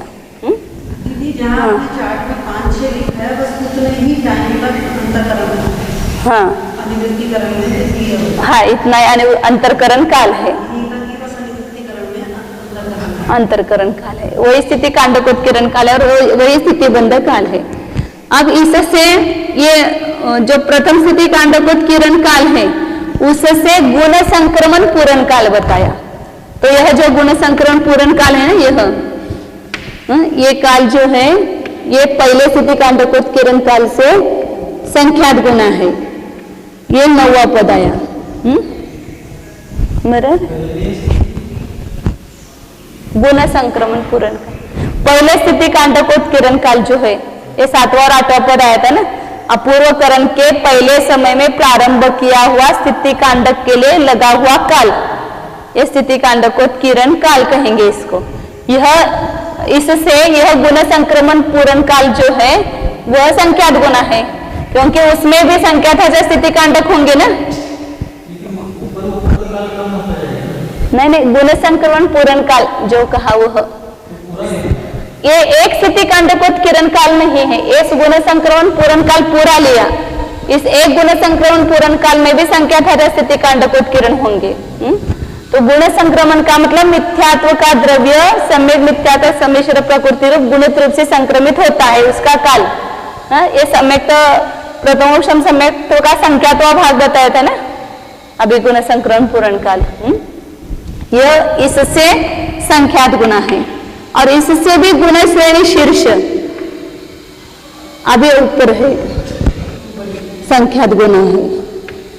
अपन जो पहले समय में जब अपूर्वकरण के पहले समय में गुण श्रेणी स्थापित की थी उसमें अपूर्वकरण का काल, अनिवृत्तिकरण का काल और उसका संख्यात्व भाग अधिक, जो संख्यात्व भाग अधिक है उसका नाम दिया था गुण श्रेणी शीर्ष।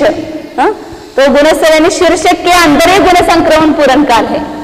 जो पहले समय में अपन ने ये किया था ना, ये अपूर्वकरण काल, ये अनिवृत्तिकरण काल और उसका संख्यात्व भाग अधिक, इसको गुण श्रेणी शीर्ष कहा था।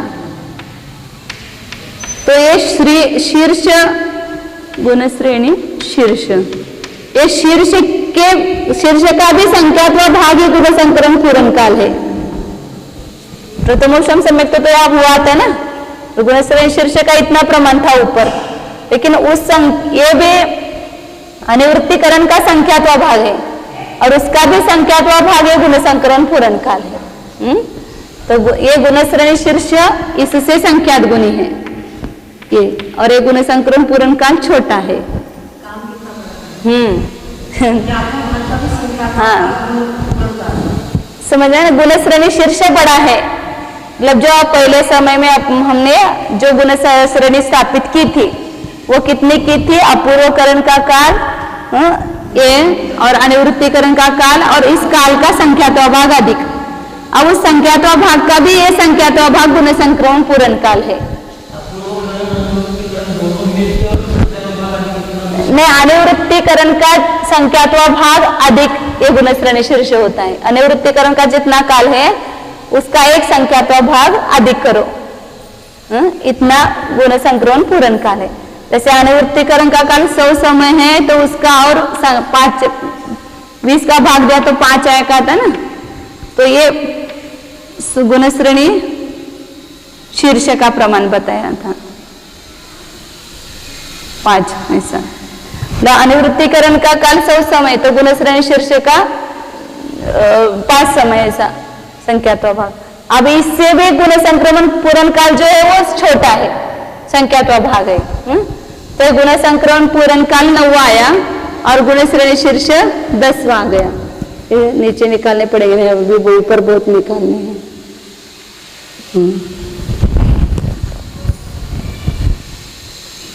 अब ये गुणश्रेणी शीर्ष से भी जो प्रथम स्थिति है, उस समय बताया था ना कि गुणश्रेणी से ये जो अनिवृत्तिकरण का संख्यात्वा भाग बचा था अंतरकरण से लेकर के ऊपर, वह उससे संख्यात गुण है गुणश्रेणी शीर्ष से। अंतरकरण क्रिया की फिर उपशमन क्रिया की, अनिवृत्तिकरण का एक भाग रहा तब 2 कार्य किए थे ना।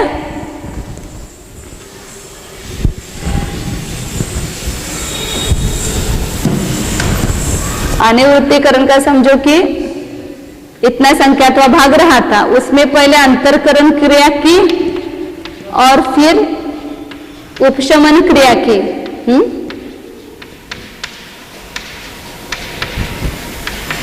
तो ये अंतरकरण का काल और उपशमन क्रिया का काल इतना एक अनिवृत्तिकरण का संख्यात्वा भाग ही है। लेकिन यहाँ ऊपर जो गुणश्रेणी शीर्ष है, इससे ये संख्यात्वा भाग संख्यात गुना है। इस गुणश्रेणी शीर्ष से ये संख्यात्वा भाग जो बचा हुआ है वो संख्यात गुना है। मतलब गुण संक्रमण काल से गुणश्रेणी संख्यात गुणी है। गुणश्रेणी से भी ये जो अनिवृत्तिकरण का संख्यात्वा भाग बचा है वो संख्यात गुना है। तो अंतरकरण के जब किया तो प्रथम स्थिति स्थापित की थी ना यहाँ पर, तो वो प्रथम स्थिति कही यहाँ पर उन्होंने, ये प्रथम स्थिति। तो वो कहाएगी अंतरकरण के ऊपर और अनिवृत्तिकरण के लास्ट तक। ये अंतरकरण के ऊपर लेंगे और ये अनिवृत्तिकरण तक, ये 11वां, मतलब सम्यक्त्व मिथ्यात्व की प्रथम स्थिति। नहीं, अंतरकरण करने के बाद ही प्रथम स्थिति और द्वितीय स्थिति, ये 2 शब्द हुए ना, तो इसलिए अंतरकरण के ऊपर लेते प्रथम स्थिति और जो अंतरायाम है उसके ऊपर द्वितीय स्थिति होती है। हाँ, तो उसमें वो अंतरकरण का काल जो है ये है, और यहाँ और इतना जो बच्चा है उसको प्रथम स्थिति कहेंगे, और इसके ऊपर द्वितीय स्थिति होती है अंतरायम के ऊपर। तो ये जो प्रथम स्थिति का काल है वह इस गुणश्रेणी शीर्ष से भी संख्यात गुणी है प्रथम स्थिति। और इस प्रथम स्थिति में क्या हुआ था, कार्य उपशमन क्रिया हुई थी। किसका उपशमन हुआ था? मिथ्यात्व का उपशमन हुआ था। तो यह जो उपशमन काल है वह कुछ अधिक है प्रथम स्थिति से। कल बताया था मैंने कि यहाँ उपशमन क्रिया प्रारंभ हुई लेकिन यहाँ खत्म नहीं हुई, क्योंकि यहाँ लास्ट समय तक मिथ्यात्व का बंध होता है। तो अंतिम समय तक बंद होता है, तो कुछ द्रव्य अभी उपशमन से बचा है, क्योंकि किसी भी समय प्रबंध का बंद करने पर एक आवली काल तक उसमें कुछ भी क्रिया बदल नहीं होता है। तो यहाँ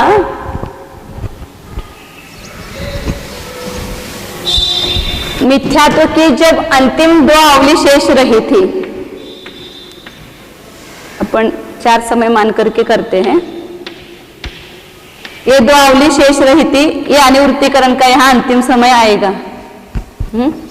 तो इसके पहले 2 आवली काल में भी मिथ्यात्व का बंध हुआ है, निरंतर यहाँ तक बंध होता चला है। तो इन कालों में जो समय प्रबद्ध बांधा है उनका उपशमन यह अंतिम समय तक पूरा नहीं होगा। क्यों नहीं होगा? क्योंकि हाँ, यहाँ जो बांधे हुए हैं उसकी तो आवली बीती नहीं है, ये सब आवली प्रमाण समय प्रबद्ध तो वैसे ही रहेंगे ना। क्योंकि इसकी आवली व्यतीत न होने के कारण इसका उपशमन इस आवली काल में नहीं होगा, क्योंकि अभी इस समय बंद किया है। फिर उसके नीचे की आवली में जो बंद किया है समय प्रबद्ध का, उसका तो आवली व्यतीत होने के बाद उपशमन क्रिया प्रारंभ होगी। तो यहाँ जो इस पहले समय में जो बांधा है, दो आवली के पहले समय में, मतलब द्विचरमावली के पहले समय में जो बांधा है, उसकी तो आवली यहाँ खत्म हो गई। या बांधा हुआ ऐसा रखती हूँ, ये बांधा हुआ है समय प्रबद्ध समझो। 4 समय की फालियां करेंगे ना, इसलिए 4 उसकी संतुष्टि मानी है। तो इसका उपशमन यहाँ से प्रारंभ होगा दूसरे आवली से। तो यहाँ इसकी एक फाली का उपशमन होगा, 3 फाली शेष रहेगी। फिर दूसरे समय में 1 फाली उपशमित होगी, 2 फाली रहेगी। फिर इसके ऊपर 1 फाली उपशमित होगी, 3 फालियां रहेगी। तो यह नहीं, कुछ फाली नहीं रहेगी। अंतिम समय में पूरा उपशमित हो जाएगा। इस समय में जो बांधा हुआ समय प्रबद्ध है, उसका यहाँ दूसरी आवली जो है अनुवृत्तिकरण के अंतिम समय में पूरा द्रव्य उपशमित हो जाता है।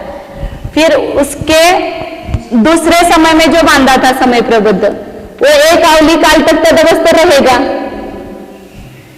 इसका उपशमन नहीं होगा। और यहाँ दूसरे समय से उसका उपशमन प्रारंभ होगा। तो यहाँ 1 फाली उपशमित होगी या 2 फाली, और यहाँ 1 फाली, तो 1 फाली शेष बचेगी। ये तो समयों का लिखा है ऐसे। 1 फाली इस द्विचरमावली के द्वितीय समय में जो समय प्रबद्ध हमने बांधा, उसकी एक आवली अनुवृत्तिकरण के अंतिम समय में 1 फाली रहेगी, शेष रहेगी, वो उपशमित नहीं होगी, क्योंकि एक आवली काल बीतने के बाद ही उपशमन क्रिया चालू होगी। ऐसे तीसरे समय में जो बांधा है, उसके भी 4 समय बीतेंगे, मतलब 1 आवली बीतेगी, तभी उपशमन क्रिया प्रारंभ होगी। तो उसकी 1 फाली यहाँ भी उपशमित होगी और 1 फाली यहाँ उपशमित होगी, तो 2 शेष रहेगी। ये जो शेष रही है उसका लिखा है। इस प्रकार जो 2 आवलियों में बांधा हुआ समय प्रबद्ध, इस समय में बांधा हुआ समय प्रबद्ध यहाँ तक वैसा ही रहेगा। इसकी 1 फाली यहाँ अंतिम समय में उपशमित होगी, बाकी 3 फालियां उसकी शेष रहेगी। इस प्रकार फिर उसके ये अब चरमावली, इसमें जो बांधा हुआ समय प्रबद्ध है वो 4 समय में वैसा ही रहेगा। फिर द्वितीय समय में बांधा हुआ वो भी उपशमित नहीं होगा, द्विचरम समय में बांधा हुआ वो भी वैसा ही रहेगा, चरम समय में बांधा हुआ भी वैसा ही रहेगा।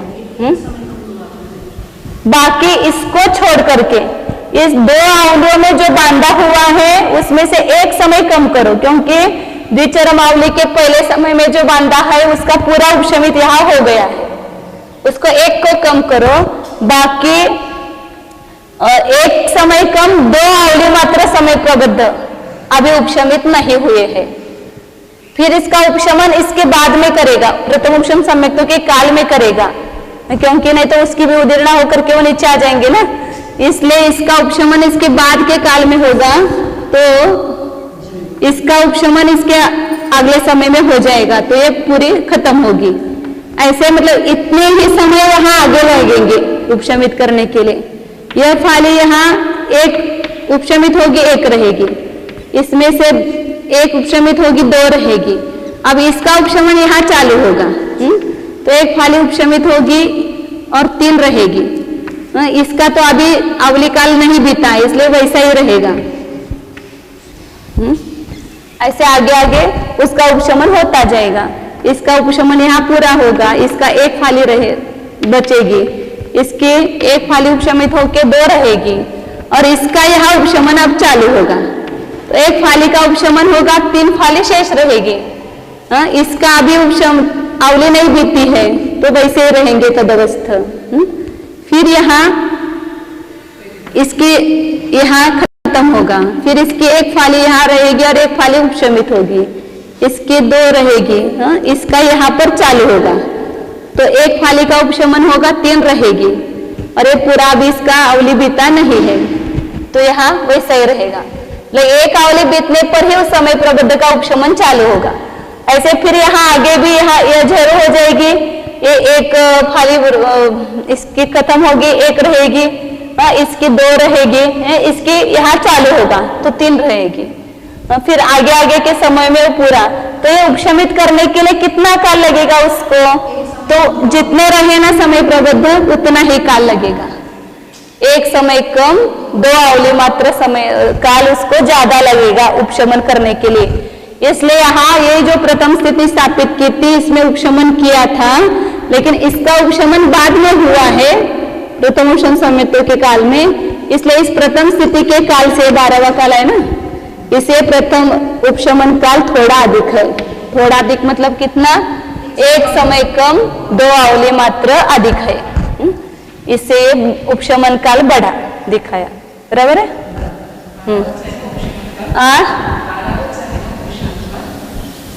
बरं काय मी 2 काढले काय?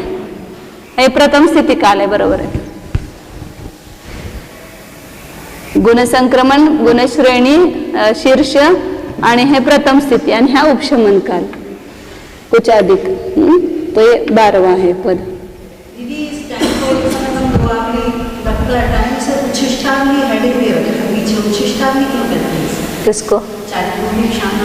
उच्छिष्टावली इसको उच्छिष्टावली नहीं, वो अलग बात है।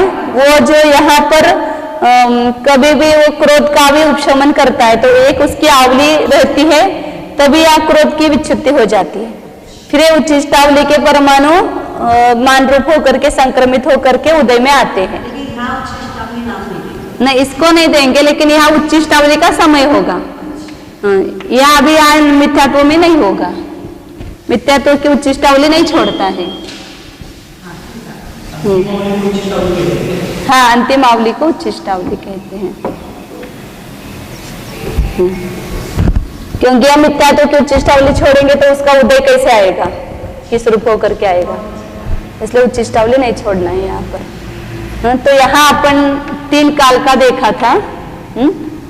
इस अंतिम स्थिति का अंडकोत्कीर्ण काल देखा था, उससे ये चौथा काल, तीसरा और चौथा एक ही समान बताया था। फिर 5वां काल क्या है, ये अंतरकरण काल, ये कितना है उससे कुछ अधिक है, तो कुछ अधिक करेंगे तो उसके लिए क्या करेंगे, कुछ अधिक करने के लिए क्या करना 4 का भाग देना, 5 से गुना करना। कुछ अधिक जा कहेंगे वहां पूर्व संख्या को 4 का भाग दो और 5 से गुना करो, तो इसमें कुछ अधिक हो गया। फिर छठा काल जो है वो भी उतना ही है, दोनों समान है ना, 5वां और छठा। फिर 7वां काल जो है वो उससे कुछ अधिक है, तो वापिस उसमें 5वें काल में संख्यात का भाग दो और संख्यात एक अधिक संख्यात से गुना करो। ये पहला 5वां काल है, इसमें वापस क्या करेंगे, 4 का भाग देंगे और 5 से गुना करेंगे। तो ये 7वां और 8वां दोनों समान है काल।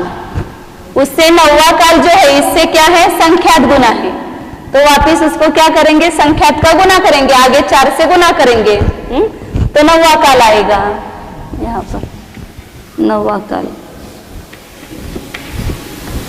अंतर्मुहूर्त 4, ये पहला काल हुआ, फिर और एक गुना। अच्छा, ये 8वां काल था ना, इसमें 9वां काल संख्यात गुना है तो 4 का गुना किया। फिर 10वां काल जो है इसी का संख्यात गुना है, तो और एक बार 4 से गुना किया, ये पूरा वैसा ही आएगा, 4 गुना आएगा। 11वां जो है वो ऐसा ही आएगा, इसमें 4 गुना हो जाएगा इससे। और इससे 12वां काल जो है वो एक समय कम 2 आवली प्रमाण से अधिक होगा।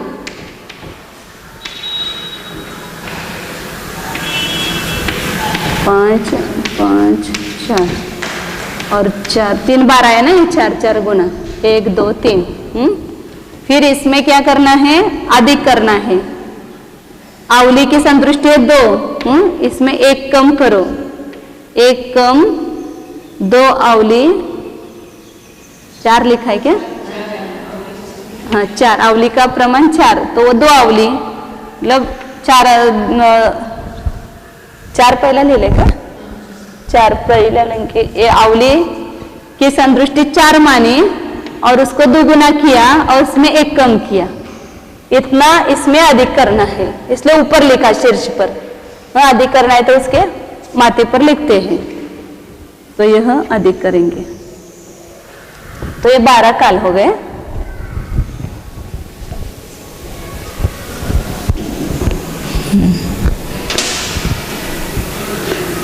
इससे पता चलता है कि कौन सा काल छोटा और बड़ा वो। इसमें भी ये निकाला हुआ है चार्ट है इसमें पुस्तक में।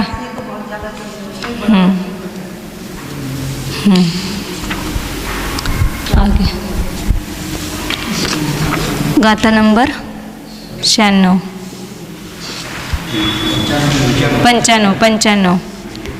अनियट्टी शंख गुणो नियट्टी गुण सेडियायदं सिद्धम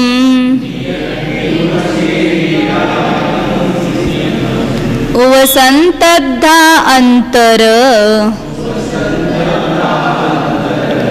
अवरवराबाह शंख गुणियकमा।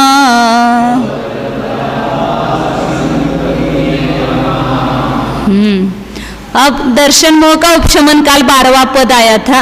दर्शन मोह का उपशमन करने के लिए जितना काल लगा, उपशमन काल मतलब उपशमन होने के बाद का काल नहीं, उपशमन करने के लिए जितना काल लगा वो लेना है, नहीं तो प्रथमोपशम सम्यक्तों का काल नहीं लेना।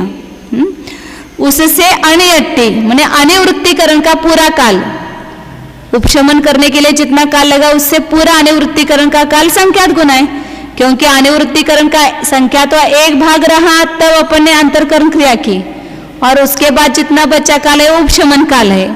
अब जो संख्यात बहुभाग जाने के बाद किया ना, तो अनिवृत्तिकरण का पूरा काल कितना होगा, संख्यात विभाग से वो संख्यात गुना होगा, संख्यात गुना है। फिर नियट्टी का अर्थ अपूर्वकरण लगाना, अनिवृत्ति के उलट निवृत्ति, जहां भेद है परिणामों में, इसलिए नियट्टी का अर्थ अपूर्वकरण काल लेना। अनिवृत्तिकरण काल से अपूर्वकरण का काल संख्यात गुना है, पहले बताया था ना, अनिवृत्तिकरण का काल सबसे छोटा, उससे अपूर्वकरण काल संख्यात गुना, उससे अदपूर्वकरण काल संख्यात गुना है। तो अनिवृत्तिकरण से अपूर्वकरण काल संख्यात गुना, उससे गुण श्रेणी आयाम जो अपूर्वकरण के पहले समय में स्थापित किया था, गुण श्रेणी का आयाम वह कितना है, विशेष अधिक है, वह संख्यात गुना नहीं है। गुण श्रेणी आयदम सिद्धम, सिद्ध है मतलब अधिक है, वो सिद्ध है बात। वह संतदा, फिर उससे प्रथमोपशम सम्यक्त्व का काल, जो पूरा जो गुण श्रेणी आयाम का काल था, उससे उपशांत अद्धा मतलब मिथ्यात्व का उपशमन होने के बाद जो प्रथमोपशम सम्यक्त्व काल है वह संख्यात गुना है। उससे अंतरायाम जो किया है, मिथ्यात्व के निषेकों का अंतर किया है, वह काल संख्यात गुना है। उससे जगन्य आबादा जो मिथ्यात्व के अंतिम समय में, अनिवृत्तिकरण के अंतिम समय में मिथ्यात्व प्रकृति का बंध हुआ, वो सबसे कम स्थिति बंध हुआ ना, उसकी आबादा छोटी आएगी, इसलिए उसको जगन्य आबादा कहेंगे। और फिर उससे अपूर्वकरण के पहले समय में जो मिथ्यात्व प्रकृति का बंध हुआ, उसकी आबादा बड़ी होगी, क्योंकि स्थिति बंध बड़ा है ना, पहला स्थिति बंध बड़ा, फिर स्थिति बंध घटता गया है। इसलिए जगन्य आबादा और उत्कृष्ट आबादा ये सब संख्यात गुणित क्रम है। कितने पद हो गए, 19 पद हो गए। इतना करते हैं।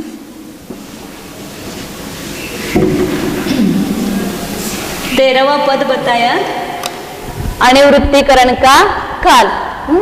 तो अनिवृत्तिकरण काल कितना है, 12वें से संख्यात गुना है, ये पूरा अनिवृत्तिकरण का काल लिया, ये 13वां पद आया।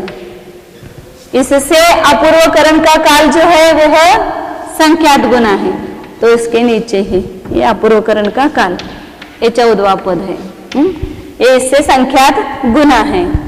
उससे गुण श्रेणी आयाम, गुण श्रेणी आयाम कितना था, अपूर्वकरण, अनिवृत्तिकरण और उसका संख्यात्व भाग गुण श्रेणी शीर्ष है ना, गुणश्रेणी शीर्ष तक, इतना किया था ना पूरा, तो ये पूरा एक लेना,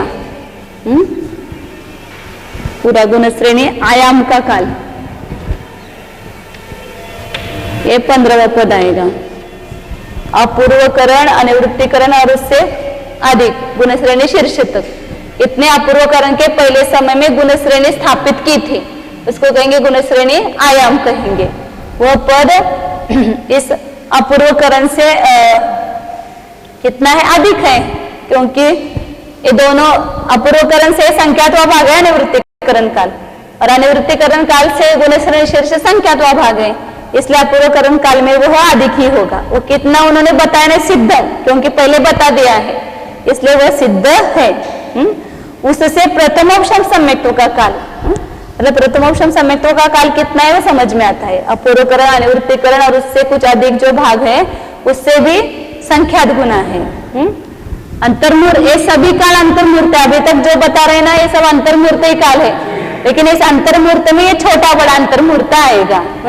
तो जो प्रथमोपशम सम्यक्त्व का काल है वह इससे यहाँ से चालू होगा ना, प्रथमोपशम सम्यक्त्व का काल वह बड़ा है। अब ये 15वें से बड़ा समझना, बड़ा निकाल नहीं सकते उसको। 17 16 पद, हाँ हाँ। फिर उससे प्रथमोपशम सम्यक्त्व काल से कौन सा बताया, अंतरायाम, अंतरायाम करता तो बहुत है बड़ा, लेकिन उतने काल तक प्रथमोपशम सम्यक्त्व रहता नहीं है। जो अंतर किया ना बीच में अनिवृत्तिकरण के ऊपर और उपरितन स्थिति का लेकर के जो अंतरायम किया है वो प्रथमोपशम सम्यक्त्व के काल से संख्यात गुना है, इससे ऊपर आएगा वह 17वां पद।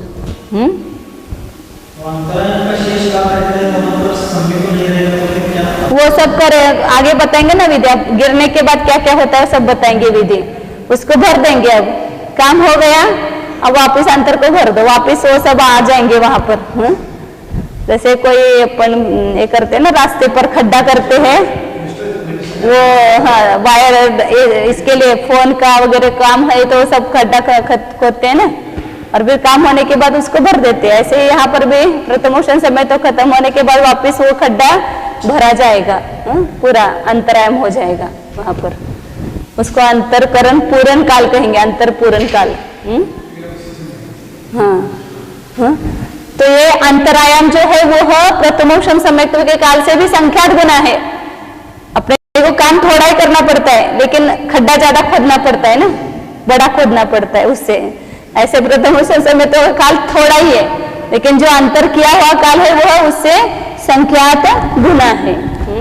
उससे जगन्य आबादा, वो जगन्य आबादा कहाँ आएगी, इस अनिवृत्तिकरण काल के अंतिम समय में हमने मिथ्यात्व का बंध किया, वहां से आएगी। ये बंध का ये समय ना, यहाँ से आगे अब 17 से वो ऊपर समझो, यहाँ जगन्य आबादा इससे बड़ी है, वो 18वां पद है। उससे उत्कृष्ट आबादा मतलब पहले समय में, इधर के साइड में निकालती हो अभी, जो अपूर्वकरण के पहले समय में मिथ्यात्व का बंध किया, उसकी आबादा उस जगन्य आबादा से भी ऊपर आएगी, और उसके ऊपर निषेक रचना होगी उसकी। तो ये आबादा काल जो है वो उससे उत्कृष्ट मतलब बड़ा है, संख्यात गुना है। ये सब अंतर्मूर्त ही काल है यहाँ तक के पूरे। तो यहाँ लेना है अपने को।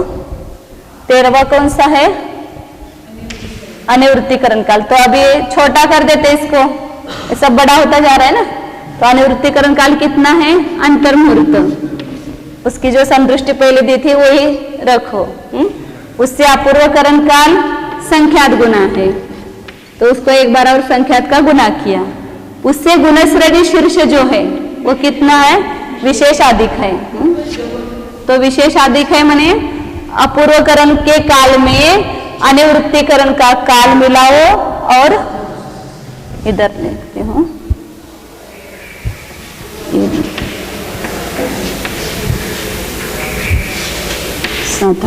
या बीच में करते हो गणित।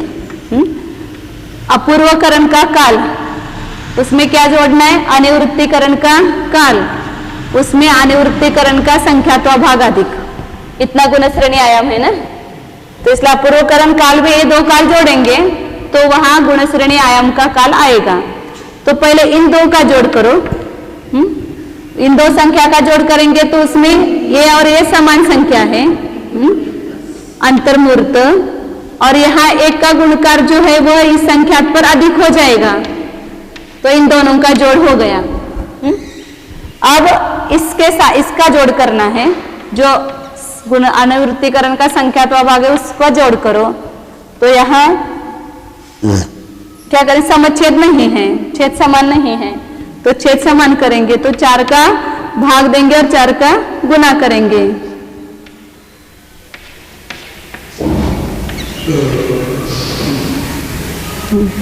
और इसमें वह जोड़ना है। तो इसमें समान संख्या निकालेंगे तो इतनी संख्या समान है। समान संख्या निकाल करके फिर जो शेष गुणकार रहा ये, इसके ऊपर इसका एक गुणकार अधिक करेंगे। तो ये क्या होगा, फिर यहाँ एक अधिक हो जाएगा।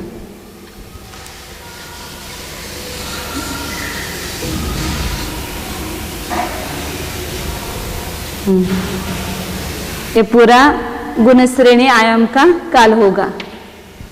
अपूर्वकरण काल और उसमें अनुवृत्तिकरण काल जोड़ा तो इतना आया था, उसमें वह संख्यात्मक भाग जोड़ने के बाद 4 का भाग दिया, 4 का गुना किया और उसमें एक अधिक।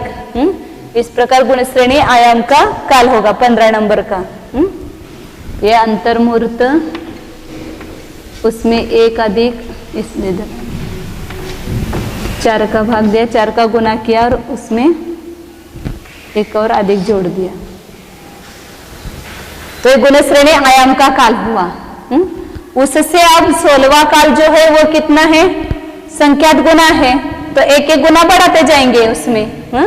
16वें काल में 15वें काल में क्या करेंगे, संख्यात गुना करेंगे।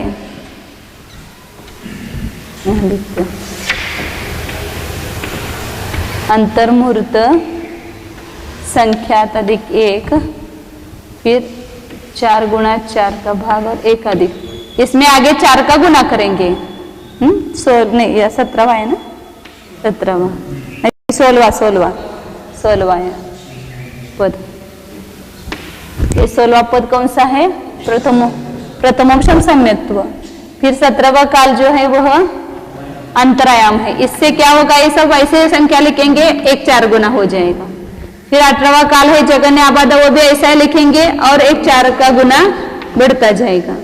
फिर 19वें में भी ये लिखेंगे और 4 का गुना और बढ़ेगा। तो ये संख्या लिख करके यहाँ 4 4 गुना करते जाना है। इस प्रकार ये 19 तक आ गया।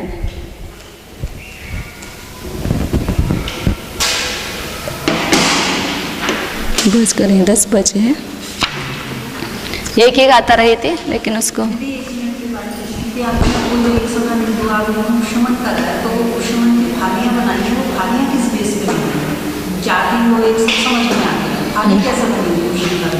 वही मतलब जितना समय प्रबद्ध का द्रव्य है, जितना समय प्रबद्ध का द्रव्य है, एक आवली काल में उसका उपशमन होगा। तो आवली के जितने समय है उतने उसके टुकड़े करो। करो घटा नहीं, वो पहली फाली छोटी होगी, उससे दूसरी फाली बड़ी, उससे अंतिम फाली सबसे बड़ी होगी। वहाँ पर टाइम हुआ है, फिर दोपहर में लेंगे। एक ही रहे थे लेकिन अभी नहीं हो पाएगा। यहाँ 96 नंबर की गाता है ना, अभी पढ़ना है आगे।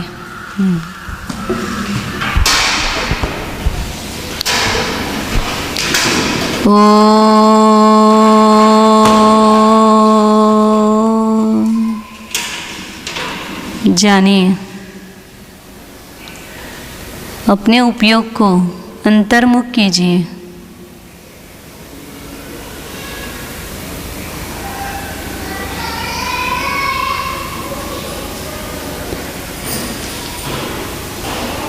जो अभी जान रहा था, संपूर्ण प्रथमोपम सम्यक्त्व की क्रिया को जानने वाला वह ही मैं अब भी हूँ। पूर्व में भी वही मैं था, वही मैं अब हूँ, आगे भी वही रहूँगा। उस समय भी जान ही रहा था, अभी भी जान ही रहा हूँ। जो जानने वाला तत्व है वह मैं हूँ। जानिए, यह मैं न्यायक हूँ। अनादि अनंत एक मैं जानन रूप क्रिया का ही करता हूँ।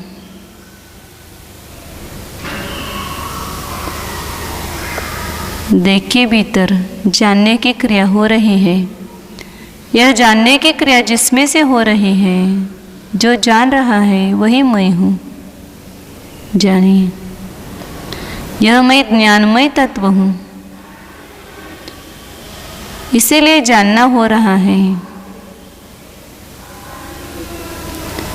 ज्ञान में ज्ञान की प्रतीति होती है, इंद्रियों के द्वारा ज्ञान की प्रतीति नहीं है। ज्ञान अतीन्द्रिय है।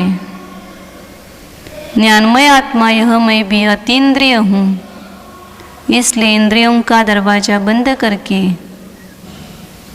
अतीन्द्रिय ज्ञान के द्वारा जानिए।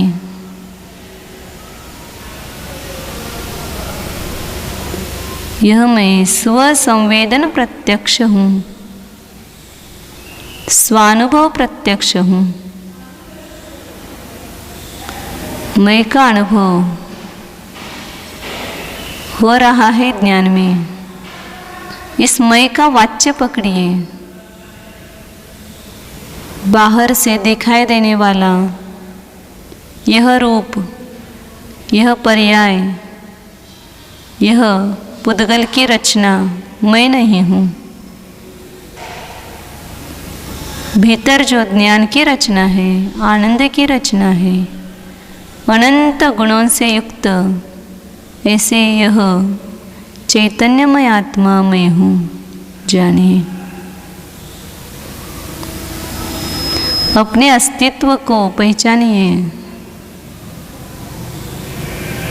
पर के अस्तित्व को अपना मानकर ही अनादि से मिथ्या दृष्टि रहा।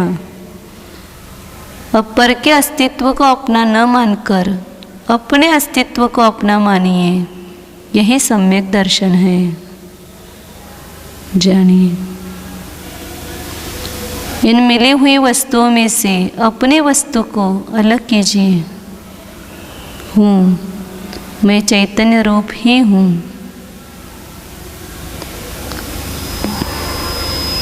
सच्चिदानंद स्वरूपोऽहम्,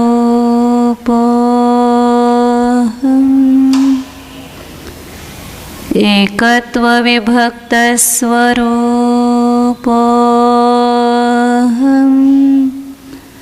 परम शांत स्वरूपोऽहम्,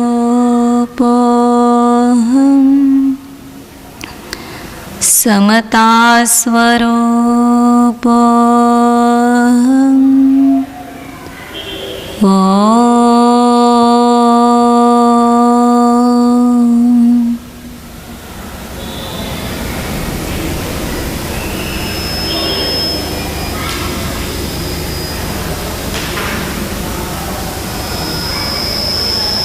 विसर्ज।